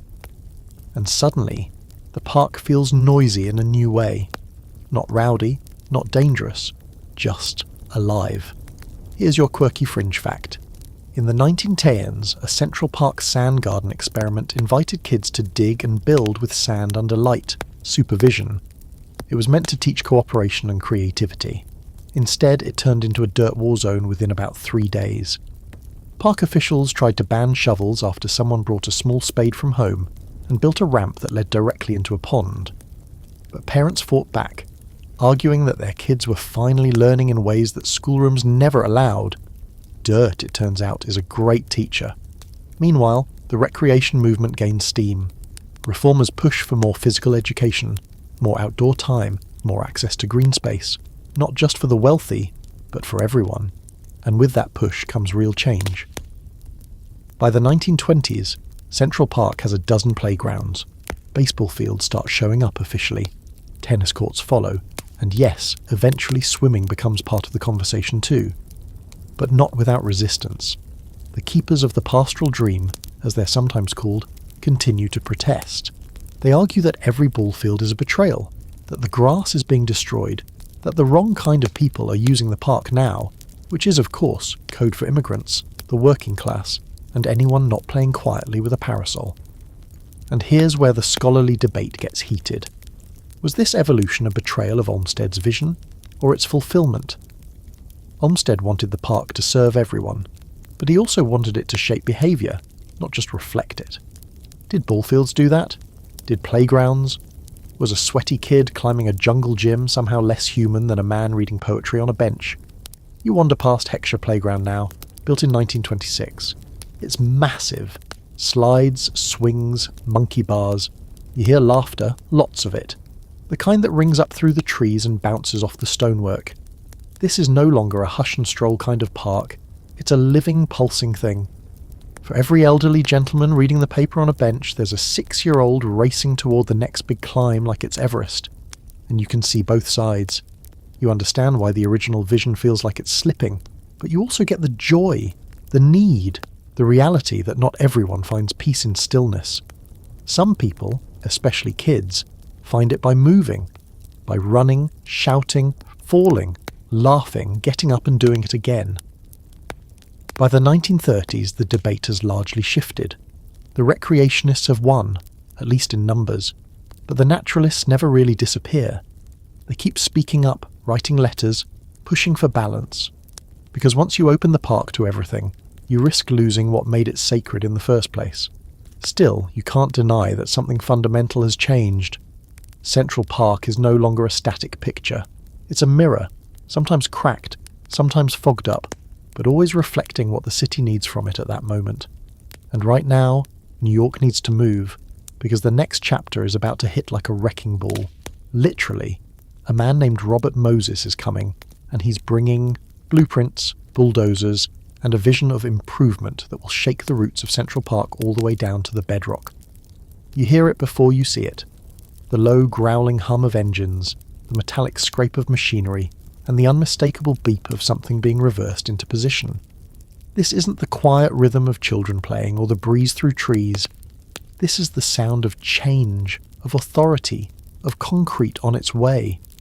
You're standing in Central Park in the 1930s, and a new figure has arrived on the scene. His name is Robert Moses, and if Olmsted was the father of Central Park, Moses is the guy who shows up, smirks at the wallpaper, and knocks down a few walls. He's not here to preserve anything, he's here to fix it. Now, Robert Moses is a name that lives in urban planning infamy. You might already know him: master builder, tireless reformer, unstoppable ego in a well-cut suit. The man has more titles than a royal family and enough political backing to pave over half of New York without ever running for public office. And right now, Central Park is in his sights. To him, it's old, inefficient, underused, and, worst of all, uncurated by modern standards. He doesn't see a pastoral paradise, he sees wasted potential. You walk through the park and see his fingerprints everywhere. New playgrounds appear, not tucked away but placed front and centre, each one with swings, slides and climbing frames. The soft hills of Olmsted's vision are flattened in spots to make room for baseball fields and paved courts. Trees are removed, benches relocated and paths rerouted to allow for better accessibility, though it really means better lines of sight and easier maintenance. Moses doesn't hate Central Park. That would be too simple. In fact, he claims to love it. But he loves it like a sculptor loves a slab of stone. Only if it can be carved into something useful. Beauty matters, sure, but functionality matters more. And Moses, he's got a very specific idea of what function looks like. Take the Great Lawn, for example. Originally part of the park's reservoir system, it becomes Moses's pet project in the mid-1930s. He drains it, flattens it, and transforms it into an enormous green field, perfect for sports, concerts, and massive public gatherings. To him, it's a triumph of accessibility. To purists, it's a brutal erasure of Olmsted's layered vistas and textured landscapes. But Moses doesn't care about purists. He cares about numbers, usage, impact, efficiency. One of his more controversial moves is to build a massive swimming pool and recreation centre at the northern end of the park, Lasker Pool and Rink. To the public, it's a gift, a state-of-the-art facility where families can swim in summer and skate in winter. To historians, it's another incision in the park's naturalistic design. more concrete, more walls, more straight lines in a space once defined by curves. You step up to the edge of the construction site during its early stages, watching workers pour cement into forms while bulldozers chew through what used to be a shaded grove. Children press their faces against the fence, eyes wide with excitement. For them, this is progress. For you, it feels a little like someone gutting a cathedral to make room for a vending machine. And here's your fringe fact for the night. Moses once proposed building a 6-lane transit expressway through the park's centre. Yes, a road, right through the Ramble, the Great Lawn, and up past the reservoir. The plan was scrapped, barely, thanks to immense public outcry and one particularly stubborn parks commissioner. But for a while, it was a real possibility. Imagine that. Tailpipes and taxis where squirrels once staged miniature civil wars over acorns. Moses' changes weren't limited to recreation. He also reorganised the park's staff, streamlined maintenance and centralised control. The old park commission model was out. Now everything ran through his machine. He even standardised the benches, removing many of the rustic curved wood styles and replacing them with straight-backed, cast-iron benches that, while durable, had all the comfort of a church pew. "Order over whimsy," you hear him say once in a radio interview. That's Moses in a sentence. And yet, you can't entirely hate what he's doing. Not all of it. Because here's the thing. By the 1930s, Central Park was falling apart. The grass was ragged, the paths broken, the trees diseased, the buildings vandalised or abandoned. The Depression had starved the park of funds, and the people had grown weary. Moses, for all his iron-fisted tactics, revived the place. He brought in money, labour, vision. Through New Deal funding, he transformed it from a half-forgotten relic into a vibrant, usable space again. That matters. He also democratised access in some genuine ways. For families too poor to escape the city in summer, a swimming pool in Central Park wasn't just convenient, it was salvation. Organised sports, community programmes, even open-air concerts on the Great Lawn became lifelines. Suddenly, the park wasn't just a mirror of privilege, it was a resource. But of course, it comes at a cost. Olmsted's vision of natural serenity, of carefully layered experiences and subtle transitions from field to forest to pond, that vision takes a hit. The rolling countryside illusion is broken in places. The park becomes more like a theme park with zones.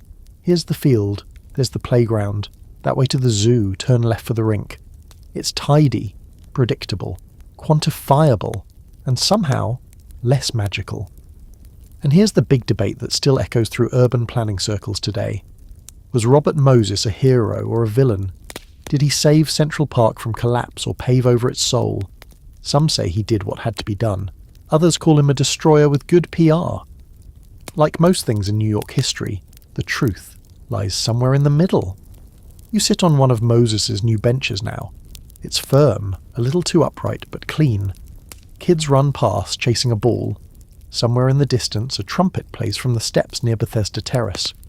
The Ramble is still there, wilder, less curated, stubbornly hanging on to its secrets. Not everything was tamed, not yet. Central Park under Moses is alive again, but it's a different kind of life. It pulses with activity, but the stillness, the romance of it, feels harder to find. You have to look more carefully now. You have to work for it. And soon, that balance between freedom and control, between nature and infrastructure, will be tested again. Because the city is changing, the country is changing, the 60s are coming, and with them, protesters, marches, rock bands, and a whole new idea of what the park is for. It's the 1960s now, and the quiet, curated Central Park of yesterday has completely transformed. Gone are the carefully scripted promenades, the stiff-backed benches meant for quiet reflection, the carefully placed elms casting long, controlled shadows over people who knew how to behave. Now the park is loud, messy, fiercely alive. The city is vibrating with energy, civil rights, women's rights, anti-war protests, rock and roll, second-hand smoke, and more denim than any one fabric should be responsible for. Central Park becomes a different kind of stage, not for fashion or status, but for defiance, rebellion, and sometimes just a good time. You walk into the park and the air smells like grass, grilled meat, and the faint haze of something stronger. Something definitely not sold at the dairy. Long-haired teenagers lounge on rocks, guitars slung across their backs like weapons of peace. Drum circles form spontaneously in the sheep meadow. People dance barefoot on the lawns, twirling in long skirts, oblivious to the concerned looks of joggers trying to dodge around them. There's no real plan. There doesn't need to be. This is the era when Central Park becomes the people's park in a way Olmsted probably never imagined. No more whispers about decorum, no more scolding glances from park keepers. Most of them are gone or ignoring the rules. Now the rules are made up on the spot and immediately broken. Couples lie tangled on the grass, dogs chase each other through flower beds, and someone, somewhere, is always playing a harmonica. The Great Lawn, once a carefully flattened and manicured space courtesy of Robert Moses, now hosts rallies. Real ones. Giant ones. In 1967, there's the anti-war mobilization. Tens of thousands of people flooding the space, holding signs, chanting, listening to speakers call for an end to the Vietnam War. The police hover at the edges, wary but outnumbered. The tension is thick, but the energy is thicker. Central Park becomes more than a gathering spot. It becomes a voice. And it's not just politics, it's culture too. You stumble into the middle of a free concert. The air vibrates with electric guitar. Janis Joplin, Jefferson Airplane, Simon and Garfunkel. They all perform here, sometimes officially, sometimes spontaneously. The fields fill with swaying bodies, arms raised, voices raised, flags waving. There's a kind of raw, chaotic beauty in it all. This isn't curated nature anymore. This is nature used, loved, and sometimes abused. You pass by the ramble, and it's shifting too. What was once a semi-secret, carefully designed woodland is now a refuge for birdwatchers, misfits, drifters, and all kinds of people looking for a corner of the city where they can breathe without judgment. It's also becoming known as a cruising spot, a clandestine haven for gay men, in a time when being openly yourself is still a risk. Police occasionally raid the area, but for many the ramble remains a place of freedom, however fragile. Over at Bethesda Terrace, the angel atop the fountain looks on as street performers set up, jugglers, poets, fire breathers. A guy with a snake around his neck offers photo ops for $1. The crowds gather, tourists and locals alike, and the marble steps echo with laughter and applause. The lines between spectator and performer blur. This isn't a park you tiptoe through anymore, it's one you dive into. But not everyone is thrilled. Some long-time residents see the changes as signs of decay. Litter piles up faster than it can be cleaned. Graffiti creeps across stone and wood. The bathrooms are often broken, vandalised, or locked entirely. Drugs are everywhere, not just weed, but harder stuff. There are fights, a stabbing in the ramble, a mugging near the boathouse. The utopia of the 60s has a dark edge, and Central Park, like everything else in the city, starts to show the strain. Here's your fringe fact for the night. In 1969, a group of Hare Krishnas tried to hold a floating meditation circle on the lake, using rented rowboats tied together in a perfect spiral. They managed to do it for about 7 minutes before drifting into each other and capsizing half the formation. The survivors, dripping wet and still chanting, were politely asked never to try it again. And while some lament the loss of decorum, others argue this is the most honest the park has ever been. No more illusions. No more pretending that green grass and duck ponds can hide the city's issues. Instead, the park becomes a place to confront them head-on. Protest signs bloom where tulips once did. Speeches echo where orchestras used to play. The park becomes a space for truth. Messy, loud, often uncomfortable truth.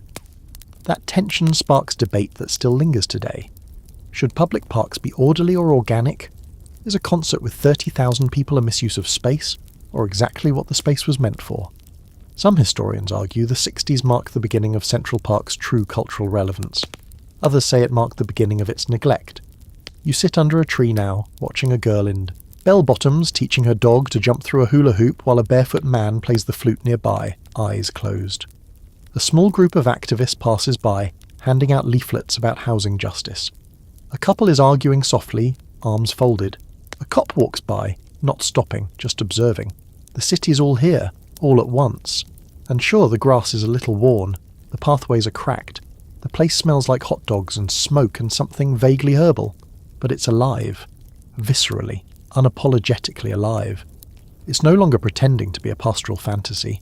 It's exactly what it is, a public space filled with public people, all trying to carve out their little slice of peace, protest, or passion. So yeah, Central Park's gotten a little wild, a little weird, a little real.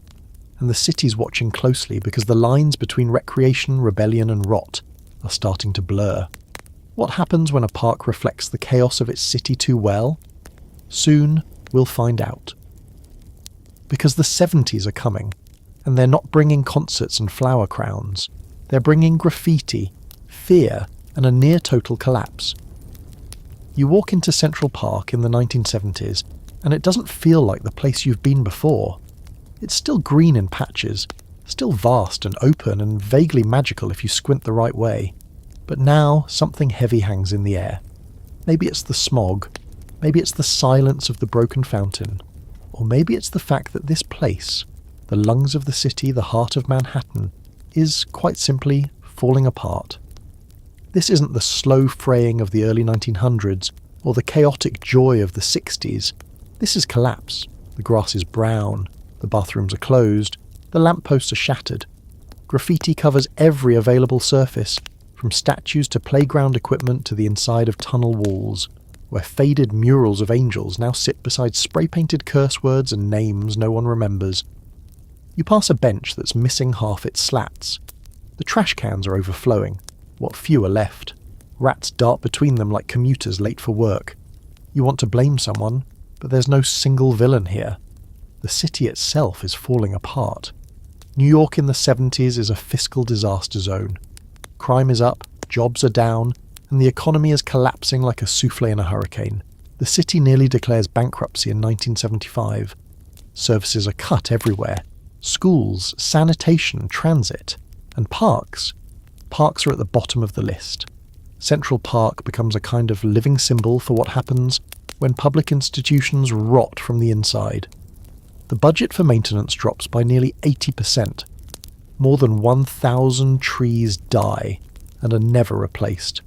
The lawnmowers rust in storage. Vandalism becomes routine. Playground swings are stolen, benches are ripped apart for firewood. The zoo, already infamous for its sad cages, becomes even more bleak.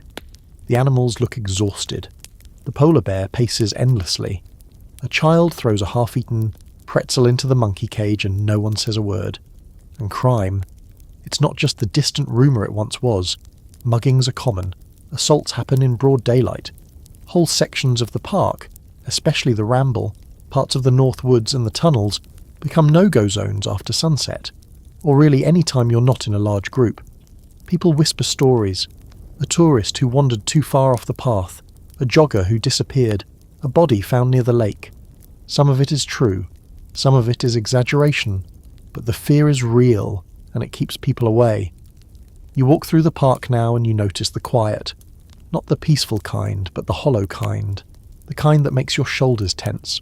You pass a few brave dog walkers, some kids kicking a dented soda can, and an old man sitting under a tree drinking something from a brown bag. He nods to you. You nod back. No one talks. Everyone's on alert. Still, some people keep coming. Artists, runners, families too stubborn to give up their Saturday picnics, even if the grass is patchy and the air smells like stale beer. There are moments of life here. A spontaneous jazz trio near Bethesda Fountain. A group of dancers practicing near the band shell. A sunbather defiantly stretched out in Sheep Meadow, surrounded by broken glass and cigarette butts. The park is still beautiful, but it's a haunted beauty now, like walking through the ruins of something once great. And not everyone agrees on what to do about it. Some call for privatisation. Others demand more funding from the city, which has none to give. Some suggest fencing the entire park at night. Others want to turn parts of it into commercial space. Cafes, amphitheatres, even a hotel. The public fights back. Letters to the editor pour in. Protests happen. But the truth is hard to ignore. The city's broke, and the park is on its own. Here's your fringe fact. In the mid-1970s, someone actually tried to graze goats in the park to help with the overgrowth. The idea was that the goats would eat weeds and grass, save money on landscaping and add a bit of rural charm. Unfortunately, the goats immediately escaped and rampaged through the ramble, terrifying birdwatchers and reportedly eating someone's lunch. They were quietly relocated within a week. So much for pastoral solutions. Meanwhile, tourism plummets. Travel guides begin warning visitors. Do not go into Central Park alone. The very idea of the park becomes shorthand for danger. Even the movies get in on it. Films like The Out-of-Towners and Taxi Driver show the park as a crime-ridden jungle. The myth and reality feed each other in a vicious cycle. Fewer people visit, so the park gets darker. It gets darker, so fewer people visit. Repeat. The city finally takes some half-hearted steps. Police patrols are increased, sometimes. Security towers are added in a few places, but they're often empty. Lights are installed, but many are broken within weeks. A few community groups form to pick up trash or repaint benches, but their efforts are overwhelmed by the sheer size of the decay. One of the biggest debates during this time, still discussed today, is whether the city let the park fall apart as part of a long-term strategy to justify privatisation. If a public resource looks like a failure, it becomes easier to hand it over to private management. Was this intentional neglect or just urban collapse? Scholars still argue about it. You keep walking. There's a chill in the air, and not just from the season. You pass the zoo, it's quieter than you remember. The penguins are gone. The seal tank is nearly empty. You see graffiti scrawled across the enclosure walls. A monkey with sad eyes stares back at you through the bars, then turns away. And yet, weirdly, there's still hope here. You hear it in the laughter of a couple feeding ducks near the lake. You see it in a volunteer group painting over graffiti on the Alice in Wonderland statue. You feel it in the soil beneath your feet, hard, dry, but still capable of growing something. The bones of the park are still strong. The design is still there, hidden beneath the grime. Maybe it's just waiting for someone to remember how to care for it. That someone's coming, by the way, and they're not coming alone. The 80s are on the horizon, and with them, a conservancy, a plan, a vision to restore not just the physical landscape but the spirit of the place. But it's going to take money, volunteers, politics, and a massive cultural shift. Because this park, it's not done yet. It's April 20th, 1989, and you're walking along the northern edge of Central Park as the sun starts to drop behind the towers of Fifth Avenue. The air is thick with spring, blooming cherry trees, and that edge of evening electric charge that New York always seems to carry. You don't know it yet, but tonight will mark one of the darkest chapters in the park's history, a night that will echo across decades, across headlines, and across the very idea of what Central Park means to the city. You pass a few joggers, some dog walkers, a group of teenagers shouting as they head into the park. Nothing unusual, but in a few hours the media will swarm this area, helicopters will buzz overhead, headlines will scream. And Central Park, already carrying the bruises of the 1970s, will become ground zero for a national panic about crime, race, and justice. This is the night of the Central Park jogger case. It begins with a crime, brutal, senseless, and horrifying. A 28-year-old investment banker, out for an evening run, is attacked, beaten nearly to death, and raped in the ramble. She's left in a shallow ditch, unconscious, her skull fractured, her body battered. A passerby finds her hours later. She's barely alive. The news breaks fast and hard. The next morning, every paper in the city carries the story. And as details emerge, something else explodes. A full-blown media frenzy. That same night, a group of black and Latino teens were also in the park. Some involved in petty assaults and mischief, others just walking. The NYPD quickly connects the dots, or thinks it does. Within 48 hours, 5 boys, ages 14 to 16, are arrested. You can still see the grainy footage, the scared faces, the oversized jackets, the half-formed, heavily coerced confessions taken after hours of interrogation without parents or lawyers. The city, deep in its fear and desperate for a story that makes sense, grabs hold of it all and refuses to let go. The press doesn't wait for trials. The verdict is written before anyone sets foot in a courtroom. Wolf Pack, the headlines scream. Wilding. Rampage in Central Park.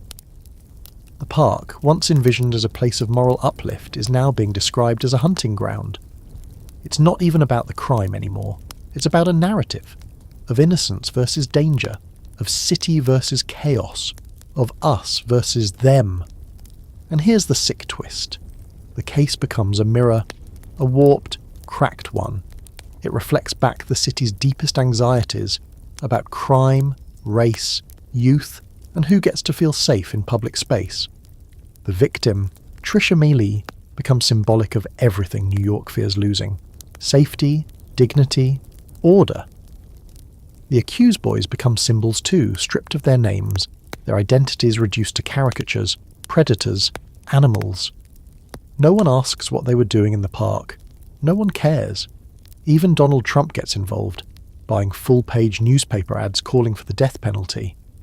No trial has happened yet, but the city has made up its mind. The park, once a place for gentle carriage rides and Sunday strolls, is now stained by a single night that reinforces every stereotype about urban collapse. You walk back through the Ramble today, and the echoes are still there.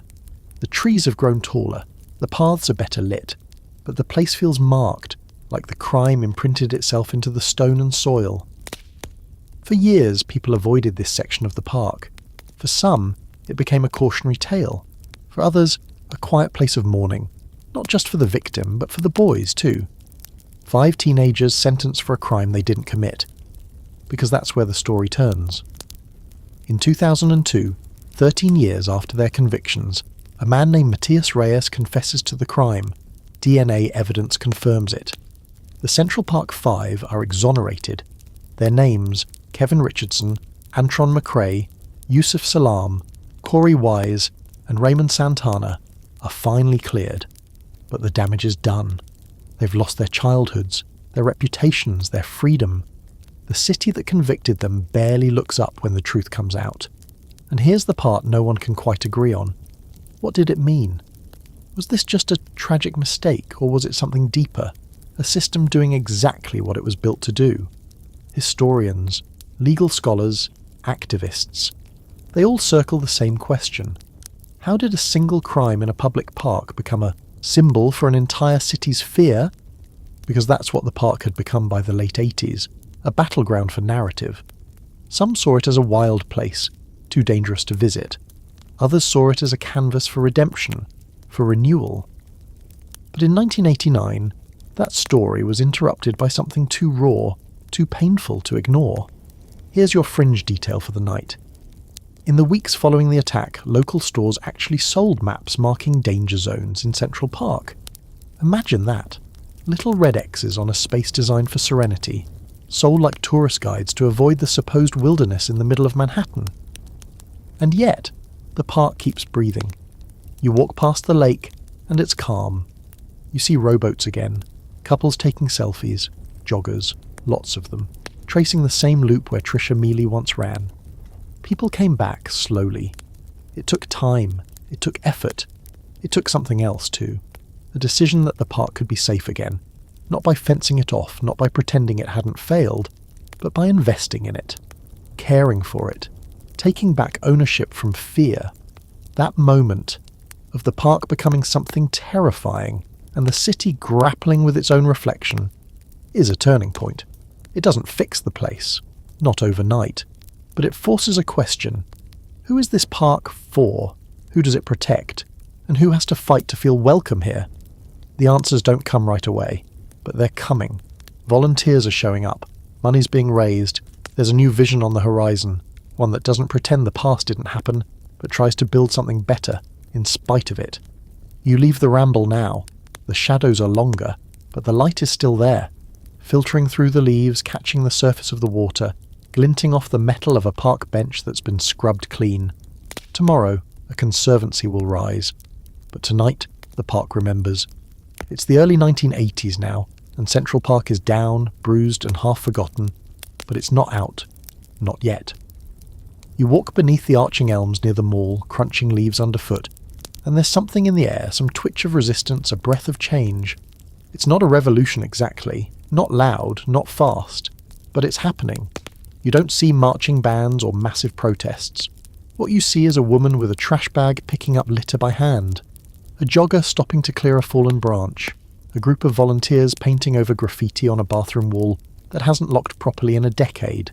This is the beginning of the comeback, and it starts, improbably, with a picnic. It's 1980, and a woman named Elizabeth Barlow Rogers, a landscape historian with an intense love for Olmsted's original vision, organises a quiet lunch in the park.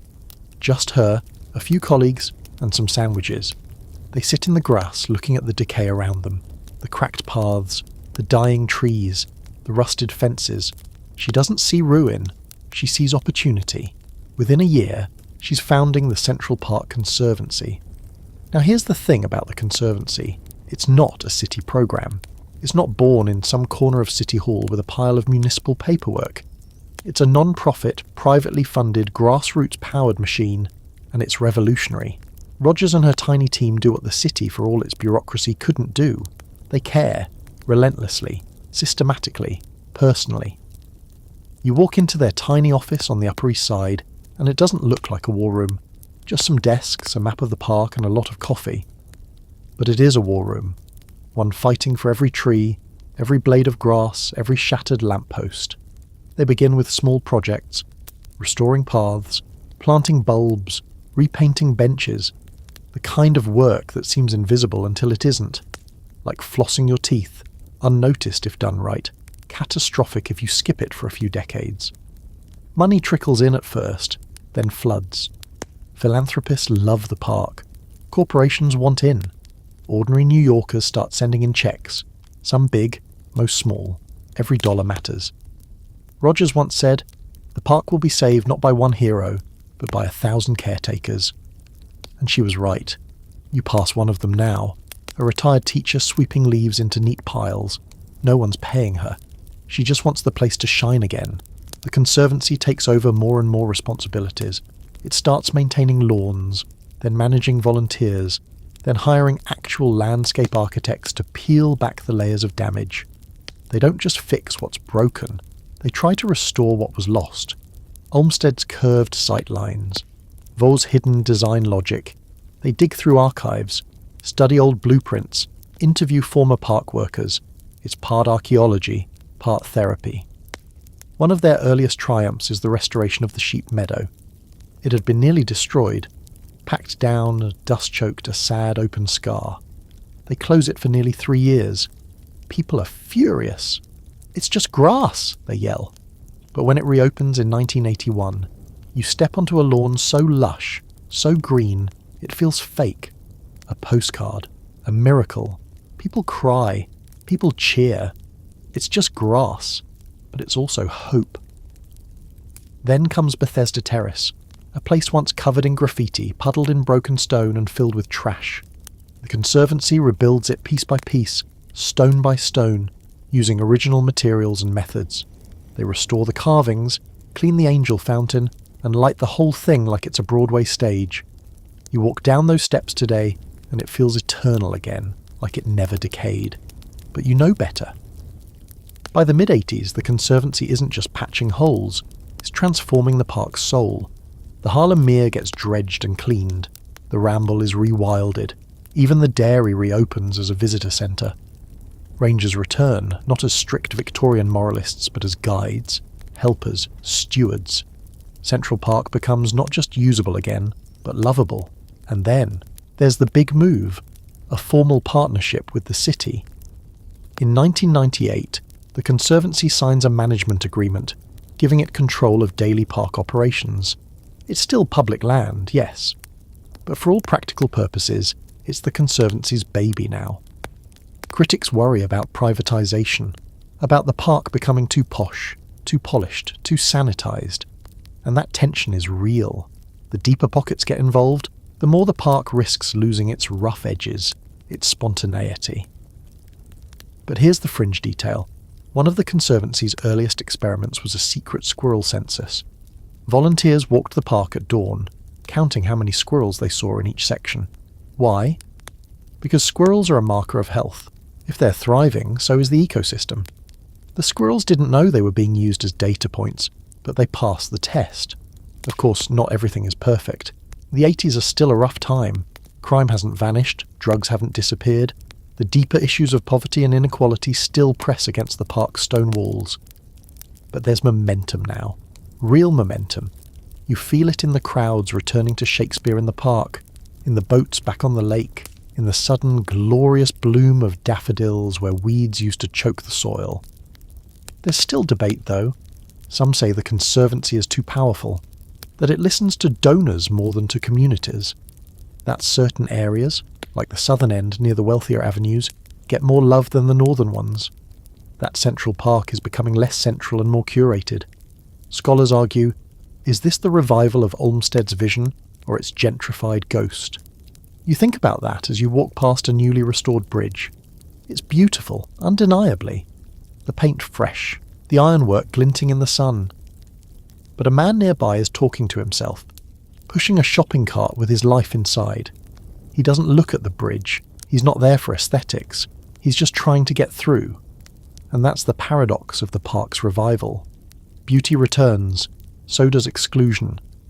As the lawns are trimmed and the paths relaid, the park becomes safer, cleaner, but also more watched, more policed. You're welcome here, yes. But are you truly free? Still, for now, you marvel at the transformation. The tulips are blooming. The trees are full. The air smells like earth and grass and renewal. You watch a little girl chasing a butterfly near the edge of the great lawn, her laughter echoing against the skyline. It doesn't matter to her that this place was once broken. To her, it's just magic. And maybe that's the point. Next, you'll take a step beneath the surface, into the secrets and strange infrastructure that make the illusion of the wilderness possible. Because even Eden needs plumbing. You start beneath your feet because, let's be honest, Central Park looks like nature on the surface, but underneath, it's basically a Hollywood backlot. Trees, ponds, squirrels, joggers, all just extras on a set meticulously supported by some of the weirdest, oldest, and most surprisingly sophisticated infrastructure in New York City. And you're about to step behind the curtain. Let's begin with the basics. Central Park is not natural. It never was. You know that now. Every hill, every body of water, every winding path was designed, sculpted and engineered to look like wild nature. But underneath those romantic curves is a skeleton of stone, steel and sweat. Take the water system. Most people think the ponds and lakes are fed by springs or rainfall. Nope. They're filled by pipes connected to the city's municipal water supply. That's right. Bethesda Fountain runs on plumbing, just like your shower. And all that water, it's constantly managed. There's a hidden network of valves, pumps and underground channels that regulate flow, prevent stagnation, and manage overflow. The lake, the pond, the mere, even the reservoir. Each one's got a back-end operation that would make a small city jealous. If the park gets too much rain, the system opens up to drain the excess. If it doesn't rain enough, the Conservancy literally turns on the tap. Now walk toward the Great Lawn. You wouldn't know it, but you're standing over the bones of a vanished reservoir, one of the city's oldest. The lower reservoir, completed in 1842, once sat right here. By the 1930s, Robert Moses filled it in to make the lawn, but the buried remnants still shape the way water drains and grass grows. Underneath all that green is a hollow shell of history, literal infrastructure buried beneath metaphor. And speaking of green, think about the grass itself. It's not just grass, it's a hyper-managed, obsessively maintained species cocktail. Each lawn is seeded, tested, aerated and fertilised on a schedule so exact it would make a Navy captain blush. Conservancy staff monitor foot traffic with software. They know which blades are struggling and which are thriving. The soil? Tested annually. And if you're one of the people who's ever ignored a lawn-closed sign, yeah, that sign wasn't just a suggestion. The ground was likely in recovery mode, undergoing core aeration therapy like a spa guest getting a detox wrap. Here's your strange little fact for the night. In the 1990s, the Conservancy quietly experimented with a system of underground microphones beneath the Great Lawn. Not to spy, but to monitor how concerts affected soil compaction. After a few too loud performances, they determined that music at certain bass frequencies could literally shake the roots of nearby trees. They never admitted it publicly, but after that they began enforcing stricter sound limits. Yes, tree health was partially saved by microphone eavesdropping. Move to the pathways. You notice they wind and twist in that whimsical Olmsted way. But those twists serve a purpose. Underneath the paving stones is a drainage system, designed to pull water away from high traffic areas. Many of the pathways are slightly crowned, subtly sloped from centre to edge so that water rolls off naturally. The original design included underground culverts made from bricks, some of which are still in use today. When it rains, the park becomes a living machine, quietly handling thousands of gallons of runoff. Oh, and the bridges. Those pretty cast iron and stone spans. They're load-bearing geniuses. Olmsted and Vaux engineered them to separate different kinds of traffic. Remember the separate worlds thing? Footpaths, bridle paths, carriage roads, each got their own level. Some of the arches are just wide enough for a single horse and rider, while others were made to discreetly channel servant wagons beneath elegant footbridges so rich folks didn't have to watch their groceries being delivered. Now you're standing near the Ramble again. It feels wild, dense, tangled, alive in a way most of the park doesn't. But even here the illusion is crafted. The stream that runs through it, artificial, the winding paths, calculated to disrupt sightlines and make the space feel infinite. And yes, there's plumbing here too. Hidden valves control the flow of water through tiny channels, some of which were restored in the early 2000s. The Ramble is basically a haunted garden with its own internal wiring. Somewhere nearby, workers in green vests slip into a locked door embedded in the side of a hill. You wouldn't even notice it unless you were looking. That door leads to one of the park's hidden maintenance tunnels. Yes, there are tunnels. Small ones. Some date back to the 19th century, built to carry equipment, water, even coal for old heating systems. Others are newer, filled with pipes and wires and the quiet hum of electricity that powers everything from lampposts to security systems. Somewhere below you, a broken pump is being replaced. You'll never see it. You'll never hear it. But it keeps the whole stage show running. Now head to the conservatory garden on the east side. Perfect hedges, symmetrical fountains, a French parterre so precise it could double as a ruler. This part of the park admits its artifice. But even here, there's secret tech. Embedded sensors monitor soil moisture. Automated irrigation systems activate at dawn. You'd never know it, but there's a small control room off-site where someone can adjust the water schedule for every zone in the park. Forget nature. This is symphony-level choreography. And that brings us to the real question. Does knowing all this ruin the magic? Scholars debate this endlessly. Some argue that the park's power comes from its illusion of wildness, that people need to believe it's natural, untouched. Others say the truth makes it more powerful, that human hands built this refuge from scratch, and that caring for it, maintaining it, upgrading it, is what keeps the dream alive. Is it still a park if it has a digital irrigation system and a tech team on standby? Or is it now something else entirely? You pass a worker kneeling near a flower bed. He's got a small handheld scanner in one hand and a spade in the other. He's adjusting something about the soil composition. Not dramatic, not loud, but necessary. And suddenly you realise the park is alive, yes, but not just with squirrels and birds and tourists. It's alive with effort. So no, it's not wild. But it is real. Because behind every cherry blossom is a gardener. Behind every still lake is a valve. Behind every peaceful sunrise over Sheep Meadow is a small army of people who show up, quietly, every morning, to make sure that peace still exists. You leave the Ramble, walking back into the open light. Somewhere, deep beneath the path, a pipe shifts open. You don't hear it. You just keep walking, thinking how much goes on when no one's looking. Next up, you're going to climb above the trees, into the skyline view, into film sets, into postcards, and the way Central Park became not just a real place, but a global icon. You emerge from the trees, following the curve of a path until the skyline rises in front of you. Glass, steel, spires glowing in the late light. And suddenly, you're not just in Central Park anymore. You're in the most photographed backdrop on the planet. You're in movies, commercials, paintings, books, dreams. The grass beneath you is real, sure, but the image of this place has become something else entirely. It's myth now. It's metaphor. It's shorthand for everything people want New York to be. Wild but safe, natural but elegant, timeless but instantly recognisable. You stand in Sheep Meadow turning slowly and the view is unreal. That jagged skyline, a row of glittering teeth, frames the horizon like a painted set. On the grass, people are posed just right, as if a director told them to scatter.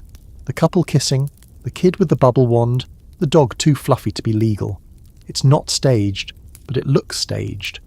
The park has become its own brand, its own advertisement. And when you see it, whether in person or on a screen, your brain quietly says, this is Central Park, this is New York, this is the moment. But that didn't happen by accident. You go back to 1908, and you're sitting in a dark theatre watching Romeo and Juliet. Except it's not just any version. It's the first motion picture adaptation, and the scene where Mercutio dies. Shot in Central Park. That's right. The park was in movies before it had electricity. Filmmakers loved it from the beginning. Why? Because it was free, beautiful, and already looked like Europe in certain light. It was all things to all genres. Romantic. Check. Mysterious. Check. Dangerous. Oh, absolutely. Skip forward to Breakfast at Tiffany's in 1961. Audrey Hepburn walks with George Peppard through the park in that dreamy, drifty way that only movie people can. Bethesda Terrace, the fountain, the boathouse, it's all there, perfectly lit, timelessly beautiful. Then the 70s arrive and the tone changes. Central Park in the out-of-towners, Taxi Driver and Death Wish becomes a shadowy nightmare, a symbol of the city's descent. You watch a character hesitate before entering a tunnel and your stomach tightens. You know what's coming. Central Park stops being a backdrop and becomes a threat. And then, a reinvention. By the 1990s, with the Conservancy's efforts paying off, the park gets a glow-up. When Harry Met Sally, You've Got Mail, Home Alone 2. The imagery is clean, quirky, safe. Central Park becomes a place of meet-cutes and slow-motion chases. Rom-coms practically live here. You see the Bow Bridge and immediately expect someone to propose. You see the ice rink and expect a montage. The park stops being gritty and starts being cute. But it's not just movies. You flip through a glossy travel magazine, and there it is again. Central Park in autumn, gold leaves, a solitary jogger caught mid-stride. Or maybe it's a spring shot, cherry blossoms in full riot, with a couple rowing lazily in the lake.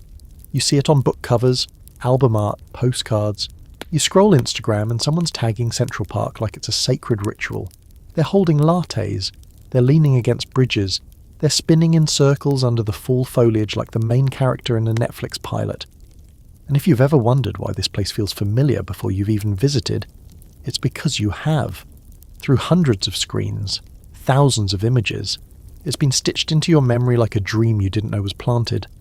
Here's your quirky fringe fact. Central Park has starred in more than 500 films and TV shows, making it the most filmed location in the world. Seriously, not Hollywood, not the Eiffel Tower. These trees, these benches, these squirrels that are somehow both adorable and slightly unhinged. The thing is, being iconic is a double-edged sword. Everyone wants a piece of the myth, which means the park gets used. Heavily, wedding shoots, fashion campaigns, music videos. Tour buses stop just outside the gates and spill people into the pathways like ants with fanny packs. The bridges become bottlenecks for influencers.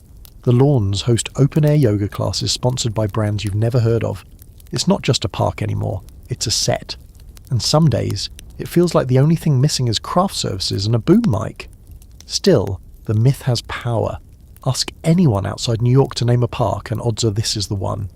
It's used as a metaphor in everything from late-night comedy monologues to Supreme Court arguments. You'll hear people say things like, "It's not like we're trying to rebuild Central Park overnight," or "You can't just pave over it. It's not Central Park." It becomes a unit of measurement, a cultural landmark even in absentia, but this fame creates tension too. Scholars debate. Does the park still belong to New Yorkers, or has it been co-opted by the global imagination? Are the people in the park just props now? Is the view more valuable than the experience? Some worry that in becoming so iconic, Central Park has become less real, that the illusion has replaced the grit, that the edges have been softened too much. You sit on the edge of the lake now, watching as a young couple tries to recreate a scene from The Notebook in a rented rowboat. It's not going well. He's rowing in circles, she's laughing. Someone's filming the disaster on their phone. Around them, tourists lean over railings for selfies. A jazz saxophonist plays Autumn in New York for the 10th time today.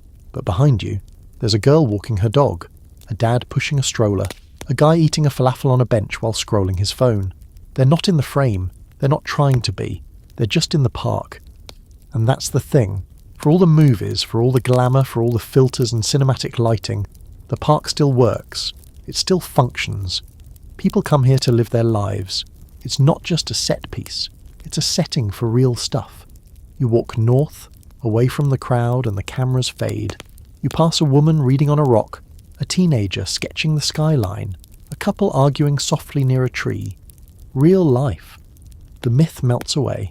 The icon becomes a place again, just for a moment. Next, you'll head into the cultural layer. Not film and fame, but the music, the voices, the art, the movements born in the park, not just performed on it. Because Central Park isn't just a backdrop. It's a stage, and some of the greatest acts on earth have left their echo in these trees. You follow the sound before you know where it's coming from. A low rumble like thunder with rhythm, then clapping, then laughter.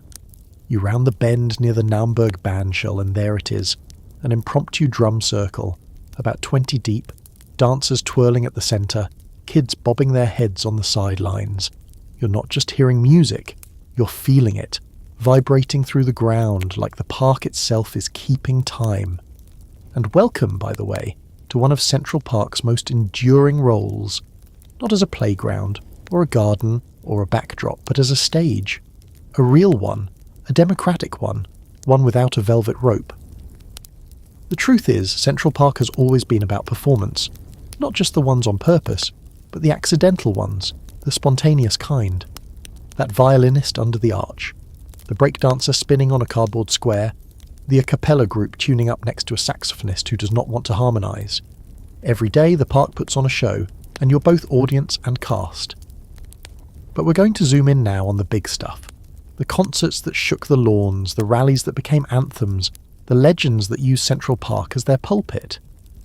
Starting with the one that still makes old new, Yorkers misty-eyed. Simon and Garfunkel, September 19th, 1981. You weren't ready for this. No one was. 500,000 people filled the Great Lawn, an audience so massive it rippled out to the skyline. Paul and Artie stand under those floodlights like folk rock prophets, their voices echoing through trees that hadn't seen this kind of peace in decades. The park was still recovering then, graffiti still visible, paths still cracked, but for one night, it felt healed. The music didn't fix the park, but it reminded people why it should be fixed. And that concert wasn't just about nostalgia. It was a fundraiser too, a call to action. A way of saying, this place matters. Help us bring it back. It worked. Donations spiked. Volunteer numbers surged. Music became medicine. But Central Park doesn't just do delicate harmonies. It does loud. Fast forward to 1997. You're standing on the East Meadow now, stomach rumbling from too much overpriced soda, and the crowd's going off. Why? Garth Brooks. Yes, seriously. The cowboy hat-wearing, stadium-filling country legend came to New York, set up a giant stage, and somehow made twang echo off Manhattan skyscrapers. The audience? Around 750,000 people. And a lot of them weren't country fans. They were just there because it was the thing to see. It felt impossible. Surreal. The sight of Brooks, in tight jeans and a 10-gallon hat, singing under the shadow of Mount Sinai Hospital? Iconic. And then there's the time Diana Ross got rained out. Twice. July 21st, 1983. Ross takes the stage in a storm so biblical, it should have had its own float in the Macy's parade.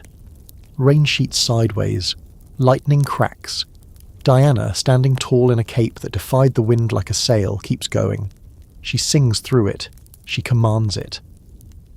The concert is cut short for safety, but she comes back the next night and does it all again, as if to say, nice try, weather. I'm still Diana Ross. But not all performances are scheduled. You walk through strawberry fields, the quiet little memorial just across from the Dakota building where John Lennon lived, and where in 1980 he was shot just steps from the park he loved. Strawberry Fields isn't big, it's not flashy, just a mosaic that says, "Imagine," ringed by flowers, trinkets, candles, the occasional busker playing across the universe. But something happens here. People stop. They hush. They sing together in shaky harmony. Tourists, punks, grandmas from Queens. No one tells them to. They just do. That's the thing with Central Park. Music finds you whether you're looking for it or not. Some of it's planned, sure. The New York Philharmonic has played free concerts here for decades, turning the great lawn into an open-air symphony hall. Jazz bands pop up near Harlem Meer. Gospel choirs belt out praise near the bandshell on Sunday afternoons. Hip-hop artists film low-budget videos near the basketball courts. Every genre, every voice, every noise, it's all here. And you can't talk about music in the park without mentioning Summer Stage. What started in 1986 as a modest festival in the Rumsey Playfield grew into one of the most diverse, eclectic performance series in the city. One week it's ballet, next week it's Brazilian funk, then poetry, punk, Afrobeat, salsa, stand-up comedy, folk fusion. There's no dress code, no cover charge, just a fence, some lights, and sound. So much sound. Here's your fringe fact. In 1991, a group of harmonica players attempted to break the world record for most people simultaneously playing Yankee Doodle in Central Park. They did not succeed, mostly because half the players didn't know the song and the rest forgot to start on cue. Still, the resulting noise was unforgettable. People described it as like a musical sneeze, which is exactly what Central Park is sometimes. A glorious, chaotic, tuneless sneeze of humanity.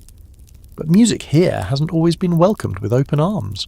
In the 60s and 70s, authorities regularly cracked down on street performers. There were noise complaints, permit disputes, and a very specific grudge against bongo drums.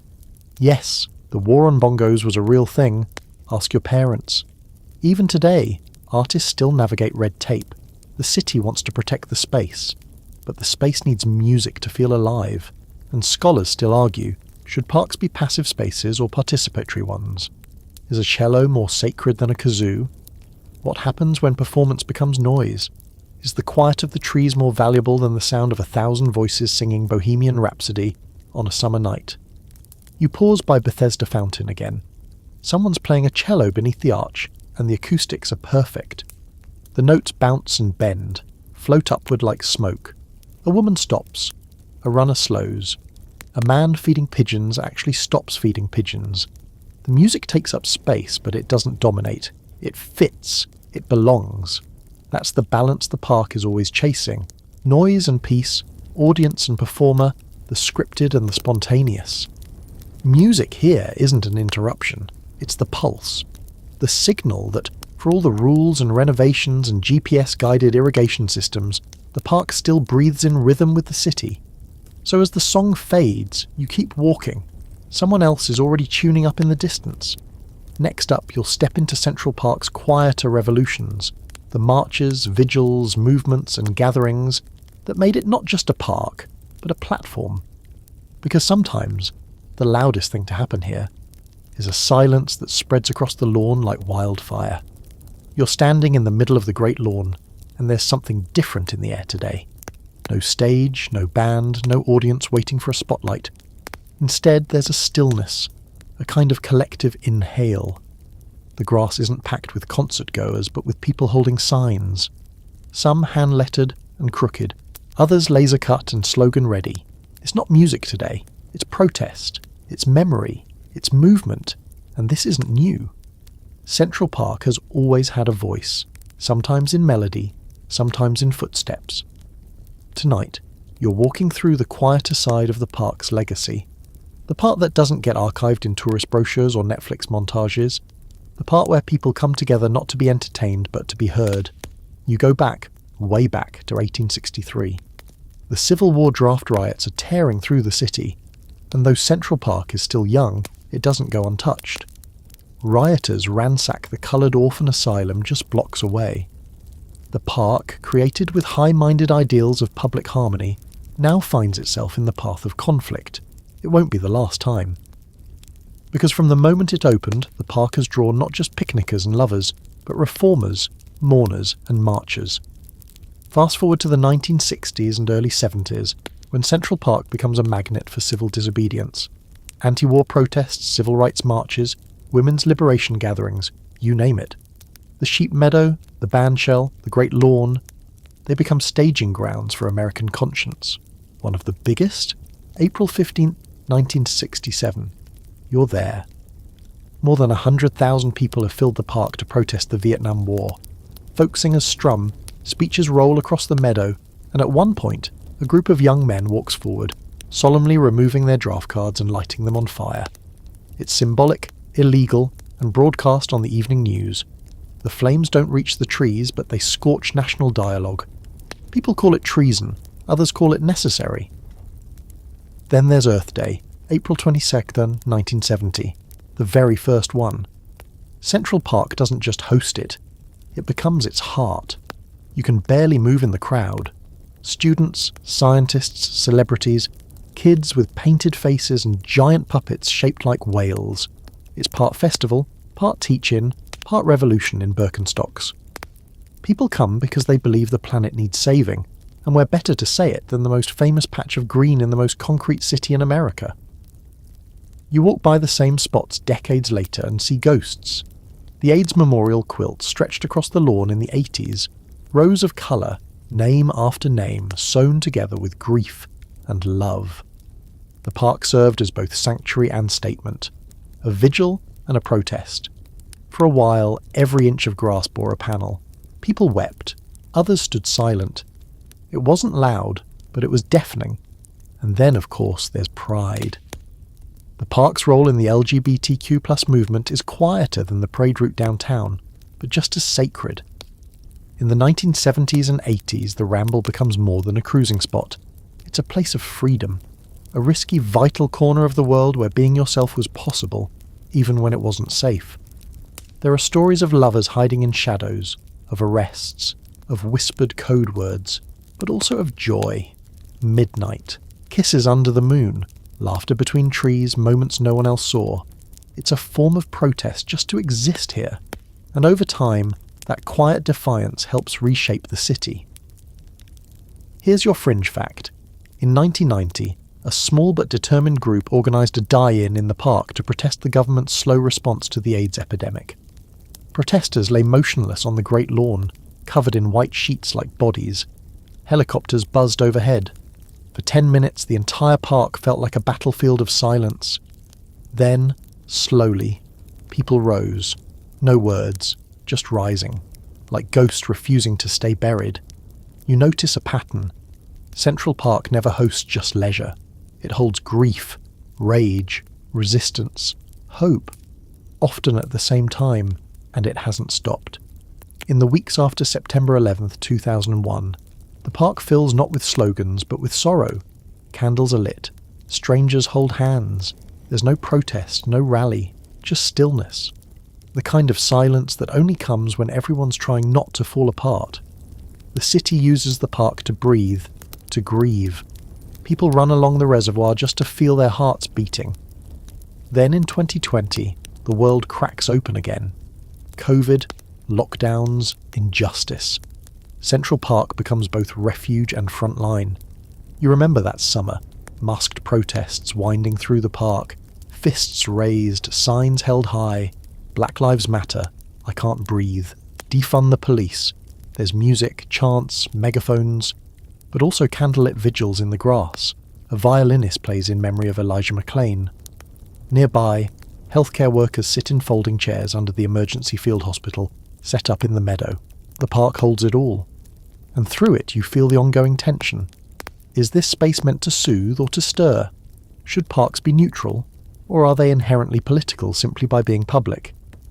Some city officials over the years have tried to limit gatherings, set caps, require permits, move protests elsewhere.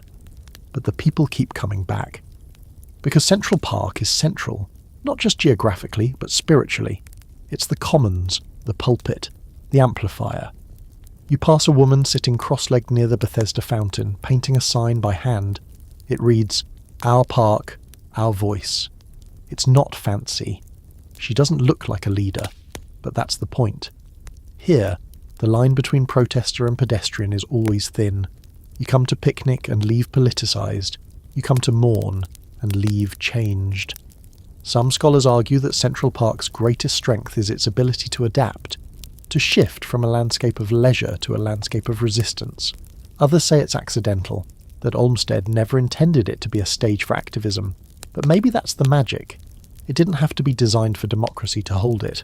You walk north now, where smaller vigils have bloomed over the years. Anti-war circles, disability rights campaigns, climate strikes by students skipping class. You hear chants echo faintly. Someone reads poetry into a small mic. A guy with a guitar sings something fierce and sad. A woman in a wheelchair holds up a sign. We're still here. People nod. Some join, some pass by. The park doesn't choose sides. It just holds space. Next, you'll dig into the stories most visitors never hear, the hidden histories, buried secrets, and erased communities beneath the grass and gravel. Because before the picnics, before the protests, even before Olmsted's big dream, this land had a past, and parts of it still whisper beneath your feet. You walk with a different kind of awareness now. Every step on the gravel, every shadow from the trees, it all feels heavier, more layered. Because for all the beauty and music and myth, there are voices missing from the story of Central Park. Not quiet because they had nothing to say, but quiet because they were pushed out, paved over, forgotten on purpose. So tonight you listen for the ghosts, not the spooky kind, but the historical ones, the people who once called this land home before it became a symbol of urban utopia. Start here, Seneca Village. In 1825, long before Central Park was even a twinkle in a city planner's eye, there was a thriving, free black community on this land. You walk west of the current Great Lawn, somewhere near 83rd Street, and you're stepping into what used to be a neighbourhood. Real homes, real churches, real lives. Seneca Village was one of the first places in New York where black families could own property. That's not just a legal detail. At the time, property ownership was tied to voting rights. Owning land here meant a chance to vote, to be seen as full citizens. In the 1850s, nearly 225 people lived here. Black residents, Irish and German immigrants, some working class, some middle class. There were gardens, wells, outhouses, a school, a church where people were married and buried. And then, in 1853, the city passed the Central Park Act. You know the story by now, the vision, the competition, the plan to create a grand park for all New Yorkers. But the fine print, it included eminent domain. The government seized the land, claimed it was for the public good. And Seneca Village, along with a handful of other small settlements like York Hill and the Piggery District, was razed. Homes flattened, fences pulled down, residents evicted, compensated with laughably low payouts. Many disappeared from records. Their homes didn't just vanish, their existence did. You stand on the grass now, and it's soft, peaceful. Kids are kicking a soccer ball, a couple's having lunch on a blanket nearby, and underneath it all, maybe a few feet down, are the foundations of what used to be. Fragments of walls, shards of pottery, bones. There are no headstones, no street signs, no original buildings. Just a plaque added in the early 2000s after historians and activists pushed the city to acknowledge what had been erased. Here's your fringe detail. In 2011, archaeologists conducted a ground-penetrating radar survey of the site. They discovered buried structures, likely the stone foundations of Seneca Village homes. The park didn't disturb them, left them underground, sealed beneath a layer of sod and silence. It's preservation by omission. Not forgetting exactly, but not confronting either. And it wasn't just Seneca Village. The Ramble, now a favourite of birders and strollers, once housed a small shanty town. So did parts of what is now the North Woods. Immigrant families, squatters, labourers, people who couldn't afford the dream of New York but tried to carve out a corner anyway. Some of these people lived in rough cabins, others in hand-me-down shacks built from driftwood and brick, To the elite eye of the 19th century reformer, these homes were eyesores. Unseemly, they said. Filthy, they said. But to their residents, they were just home. Olmsted and Vaux weren't villains, but they weren't neutral either. Their designs never included space for the poor who already lived here. Their vision of democracy and green excluded people who didn't fit the fantasy. The pastoral bliss of winding paths and curated views required a kind of forgetting, a clearing away of everything that didn't belong in the painting. So when people speak of the park as an egalitarian space, a great equalizer, remember, it was built on displacement, on lost neighbourhoods, on forced silence. That tension still simmers. Walk near the West 85th Street entrance and you might miss the small marker that tells Seneca Village's story. It doesn't shout, it doesn't interrupt your jog. But if you stop and really look, you realise this city is layered, and this park, it's a palimpsest, a landscape written and rewritten, history bleeding through every new coat of grass. You reach the blockhouse in the northern end of the park, a squat stone structure built during the War of 1812 to defend against a British invasion that never came. It predates the park. It's one of the few things that survived Olmsted's vision intact. No one lives in it now, just pigeons and wind. But it's a reminder, there were things here before the park, buildings, lives, histories. And here's where the debate kicks in. Should a public park, even one as famous as Central Park, be a place of comfort or confrontation? Should it show you the skyline and the meadow and the peaceful dog walkers, or should it also tell you what was lost to make those things possible? Some historians argue for full excavations, museum installations, walking tours. Others say let the past rest. The Conservancy now offers educational signage and a Seneca Village tour. It's progress, yes, but it's also selective storytelling. The hard edges have been sanded down. You walk along the reservoir looking out over the water. The skyline reflects back at you in ripples. It's easy to get lost in the beauty, easy to let the silence swallow the questions, but they're still here, floating in the reservoir, carved into the stonework, written in the footprints of people who walked these paths before they had names. A woman jogs past you, headphones in, lost in her playlist. A kid throws a stick for his dog. The wind rustles through the tall grass near the edge.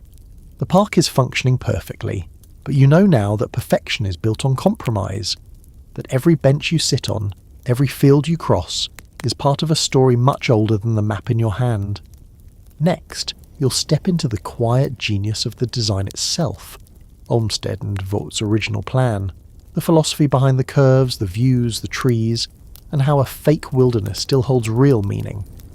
Because this place may be built on forgetting, but it's also built on intention, and nothing here, nothing is random.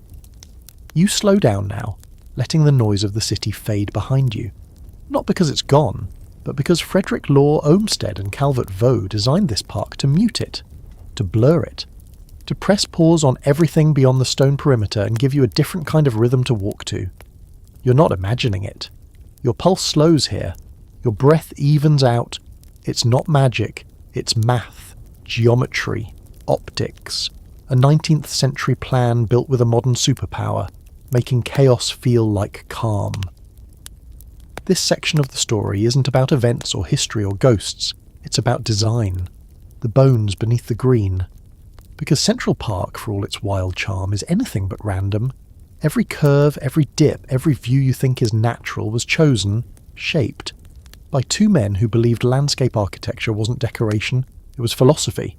And the crazy part, they nailed it. You start at the beginning, 1857. Olmsted and Vaux win the competition to design New York's new Central Park. Their plan, called the Greensward Plan, beats out dozens of others. It's not the flashiest. There's no giant monument or ornate palace. What they offer instead is experience. A path, a forest, a lake. Nothing too grand on its own. But together, it's a masterpiece of movement. You step onto a curved path near the mall and here's the trick. You can't see what's ahead. The path dips gently, turns just slightly, and your eye is drawn into the bend. That's intentional. Olmsted believed in conceal and reveal. You shouldn't see everything at once. The park should unfold like pages in a story. You round the bend and there it is. The canopy of elms, the statues lining the literary walk, the shimmer of Bethesda fountain through the leaves. That moment of discovery, engineered. Walk up toward the ramble and the feeling shifts. It's wilder here. Narrow trails, birdsong, a sudden rustle in the underbrush. You feel like you're in a forest, even though you're surrounded by 8 million people. That's no accident either. Olmsted called it the wild garden. It wasn't meant to be manicured. It was meant to feel found. And behind the scenes, there's a whole plan. Certain trees planted to attract birds, stones arranged to seem like natural outcrops, paths that zigzag to increase a sense of distance. You could get lost here, that's the point. Now you cross one of the bridges, Vaux's specialty. While Olmsted was all about flow and feeling, Vaux brought the details, the Gothic arches, the cast iron railings, the stone textures. Each bridge is different, some low and hidden, others grand and towering, but they all do the same job, layering. In their original vision, traffic was separated vertically, walkers above, carriages below, horses off to the side. The bridges don't just look pretty, they keep worlds apart. You might not even realise you're crossing a traffic artery. That's how well the system works. Here's your fringe fact. Olmsted hated straight lines, despised them. He once said they made people feel hurried and mechanical. So even when the park had to include something linear, like the mall, he softened it, gave it curves at the ends, framed it with trees that arch over like cathedral vaults. Even his straightest line feels like a gesture, not a corridor. Every part of the park has a character. The southern end, open, inviting, accessible, built for casual visitors and near the denser parts of the city. The middle, lush and romantic, full of bridges and water features, meant to evoke a pastoral countryside. The north, rugged and dramatic, the cliffs of Harlem Mere, the wildness of the North Woods, a nod to the Adirondacks, the sublime American wilderness. It's not just about giving you pretty views, it's about giving you variety, psychological space, contrast. You stop by the reservoir. Its official name is the Jacqueline Kennedy Onassis Reservoir now, and it wasn't part of the original plan. But Olmsted still worked around it, framing it with those long tree-lined paths.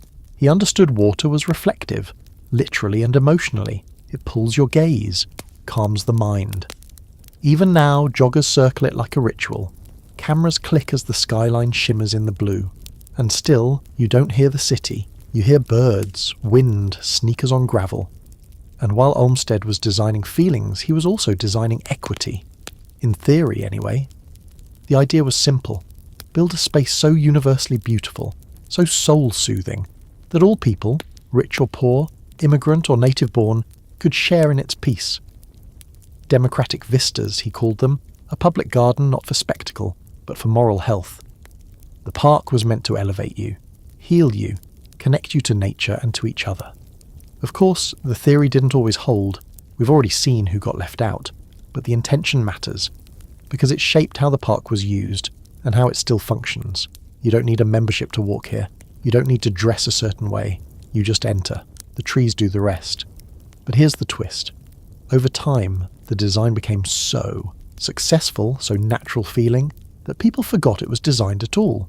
Tourists assumed the hills were always there, that the lakes just happened, that the clearings are natural breaks in a forest. They're not. They're crafted moments, set pieces with invisible stagehands. Even the skyline, so often photographed rising above the treetops, was part of the plan. Olmsted left breaks in the tree line at strategic points, so the city could peek through, just enough to remind you where you are. Just enough to say, this is a refuge within the urban, not a rejection of it. And scholars still argue, was Central Park truly a democratic miracle, or just another monument to elite ideals? Did its beauty open doors, or just polish over inequality? The answer, as always, is yes, and no. It was both. But here you are, walking beneath the arches, stepping into the landscape like it was always meant for you. Maybe that's the real genius. This feeling of timeless welcome, of deliberate quiet. That sense that, no matter how many stories came before, or how many will come after, the design still holds. It works. And in the final stretch of your journey, you'll return to the present, to today's Central Park, flawed, evolving, beloved, and still somehow unfinished. Because the story doesn't end. It just circles back, like a winding path under trees. It's morning again in Central Park, soft lights spilling over the reservoir, long shadows slipping across the great lawn, and somewhere a dog is losing its absolute mind over a squirrel. In other words, everything is exactly as it should be. Or almost. Because while Central Park looks timeless, eternal even, it's not frozen in place. It's still changing, still aging, still being argued over, defended, improved, and sometimes, yes, ignored. This final chapter, it's about now. The version of the park that lives and breathes in the current moment, caught between history and whatever comes next. You're walking past the conservatory water, watching tiny sailboats tilt in the breeze, and the crowds are already gathering, kids with their juice boxes, nannies texting in 5 languages, elderly couples sitting on benches like clock hands. The city never stops moving, but here, it pauses. That's Central Park's enduring promise. Stop everything, just for a minute. Breathe. But beneath that surface serenity is a park constantly negotiating what it means to be public space in the 21st century. For starters, there's climate change. Central Park wasn't designed with rising global temperatures in mind, but here we are. Summers are hotter, storms are fiercer, and the trees, those glorious iconic trees, are struggling. Some are aging out, others are being ravaged by pests never seen here before. The Conservancy now manages climate stress like a triage unit, measuring heat domes, replacing vulnerable species, planting drought-resistant flora, updating drainage to handle 100-year storms that now happen every 5 years. Then there's the human traffic. On an average day, the park sees about 42 million visitors a year, give or take. That's more than the Louvre, the Met, and the British Museum combined. And these visitors aren't always gentle. Grass gets trampled, trash bins overflow, bikes zoom past pedestrians who forgot this was also a cycling loop. People pose for selfies on delicate plantings. It's a miracle this place isn't just a muddy field by now. But the crews, the gardeners, the repair teams, the invisible army in green vests, they show up, quietly, relentlessly. And yet, Central Park doesn't just cope, it evolves. You swing by the zoo, still tiny and a little weird, in a charming way, and you see the educational updates, interactive exhibits, conservation messages. The days of pacing lions in tiny cages are over. Now it's all about habitat and coexistence. Nearby, the Tisch Children's Zoo offers toddlers a close-up look at goats that seem mildly judgmental, but again, it works. Keep walking north, and you'll hit some of the park's most active renovation zones. The Harlem Mere has been undergoing a dramatic transformation, part restoration, part reimagining. The Lasker Pool and Rink, long in need of a glow-up, is being replaced with a facility that honours the original Olmsted Vaux vision, reconnecting the stream that flows into the mere and making the space usable year-round. This isn't just a facelift, it's a philosophical reset, one that says the park belongs to all of us, not just tourists or joggers or the well-funded southern half, but to the families in Harlem, to the elderly who use the paths for their morning walks, to the kids who need space to be kids. You sit near the mere and watch a little girl feeding ducks with one hand and FaceTiming her grandmother with the other. This is Central Park 2025, still full of trees and rocks and water, but now with fibre optic Wi-Fi and digital signage that tells you the air quality index in real time. It's not rustic anymore, it's wired. The Conservancy has apps now. You can log bird sightings, get GPS-guided tours, even reserve certain picnic spots with a few taps. Is it too much? Some say yes. Others say it makes the park more accessible. Of course, accessibility is its own battleground. The park has made progress. Ramps, smooth paths, sensory gardens for neurodivergent visitors. But some areas, especially the rocky North Woods and steep bridle paths, remain tricky to navigate if your body doesn't move the way the design assumes. Advocates continue pushing. The Conservancy listens, sometimes slowly. Change in Central Park is never fast, but it does come. One brick, one sign, one ramp at a time. Here's your fringe fact. In 2022, someone launched a petition to add QR codes to every tree in the park, more than 18,000 of them. The idea? Let people scan a tree and learn its name, age, and health status. It didn't go anywhere, not yet. But the idea lingers, buzzing like a cicada. How much data is too much in a place meant to unplug you? And while we're talking about buzz, let's not forget the rise of urban wildlife. Raccoons are bolder. Coyotes have made occasional paparazzi-style appearances. Red-tailed hawks, including the late great pale male, are now part of the local lore. Birders still haunt the ramble at dawn, clutching binoculars like sacred relics. And yes, the squirrels remain, as always, in absolute control of their own chaotic kingdom. The debates haven't gone away either. People still argue about carriage horses. Should they be banned, protected, replaced with electric replicas? The statue controversies persist too. Should there be more women represented? Yes. Should Columbus still stand? Ongoing. The park, like the city, is always a little unfinished, a little unsettled, and that's part of the magic. Because what you realise, sitting under a ginkgo tree shedding its golden leaves like confetti, is that Central Park isn't just a park. It's our park. It's the thing we argue about, fight to preserve, mourn when it's hurt and celebrate when it flourishes. It's a physical memory, a social experiment, a living document of what we believe green space can be in a world increasingly made of glass and code.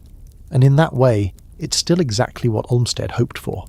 A place to remind people, even if just for a moment, that beauty matters. That nature, even fake nature, is healing. That walking a winding path through trees can change how you feel about everything. You take one last loop, past the boathouse, past the mall, past the statue of Alice in Wonderland, where a kid is climbing her bronze skirt like a mountain. You exit through the southeast corner, back into the noise, the taxis, the vertical madness of Manhattan. And behind you, the park just keeps going. Trees stretching, paths waiting, always open, always unfinished. You've made it. From swampy ground and forced evictions to orchestras, protests, and slow, deliberate revival, Central Park has unravelled in front of you like a long dream with sharp corners and soft landings. It's easy to forget, now that the lights are low and your eyes are heavy, that this place didn't just appear. It was carved out of granite and grief, shaped by bold vision and brutal removal, and then loved into being again and again by gardeners, protesters, stargazers, and squirrel whisperers alike. You think back to all the footsteps left in the gravel before yours. Freed black families building homes in Seneca Village, only to be erased. Teenagers sneaking through the ramble, looking for each other in a world that didn't yet allow them to exist. Musicians lifting their voices to skies that didn't always listen. Lovers rowing on the lake. Philosophers sitting on benches. The lonely and the joyful. The tired and the curious. It's not just a park. It never was. It's memory you can walk through. City's diary written in tree rings and pathways. And maybe that's the secret to why it still matters. Because Central Park is a place that lets everyone write their own version. No ticket, no password. You just show up. And whether you're barefoot on the Great Lawn or hiding in a corner of the North Woods, you find a little peace, a little perspective. A reminder that even in a city built on ambition, there's space for stillness. So as your head sinks deeper into the pillow and your breath evens out, picture yourself back there, beneath the branches, wind in your ears, the city held at bay for just a little while longer. Tomorrow will come fast, but for now, let the park keep watch,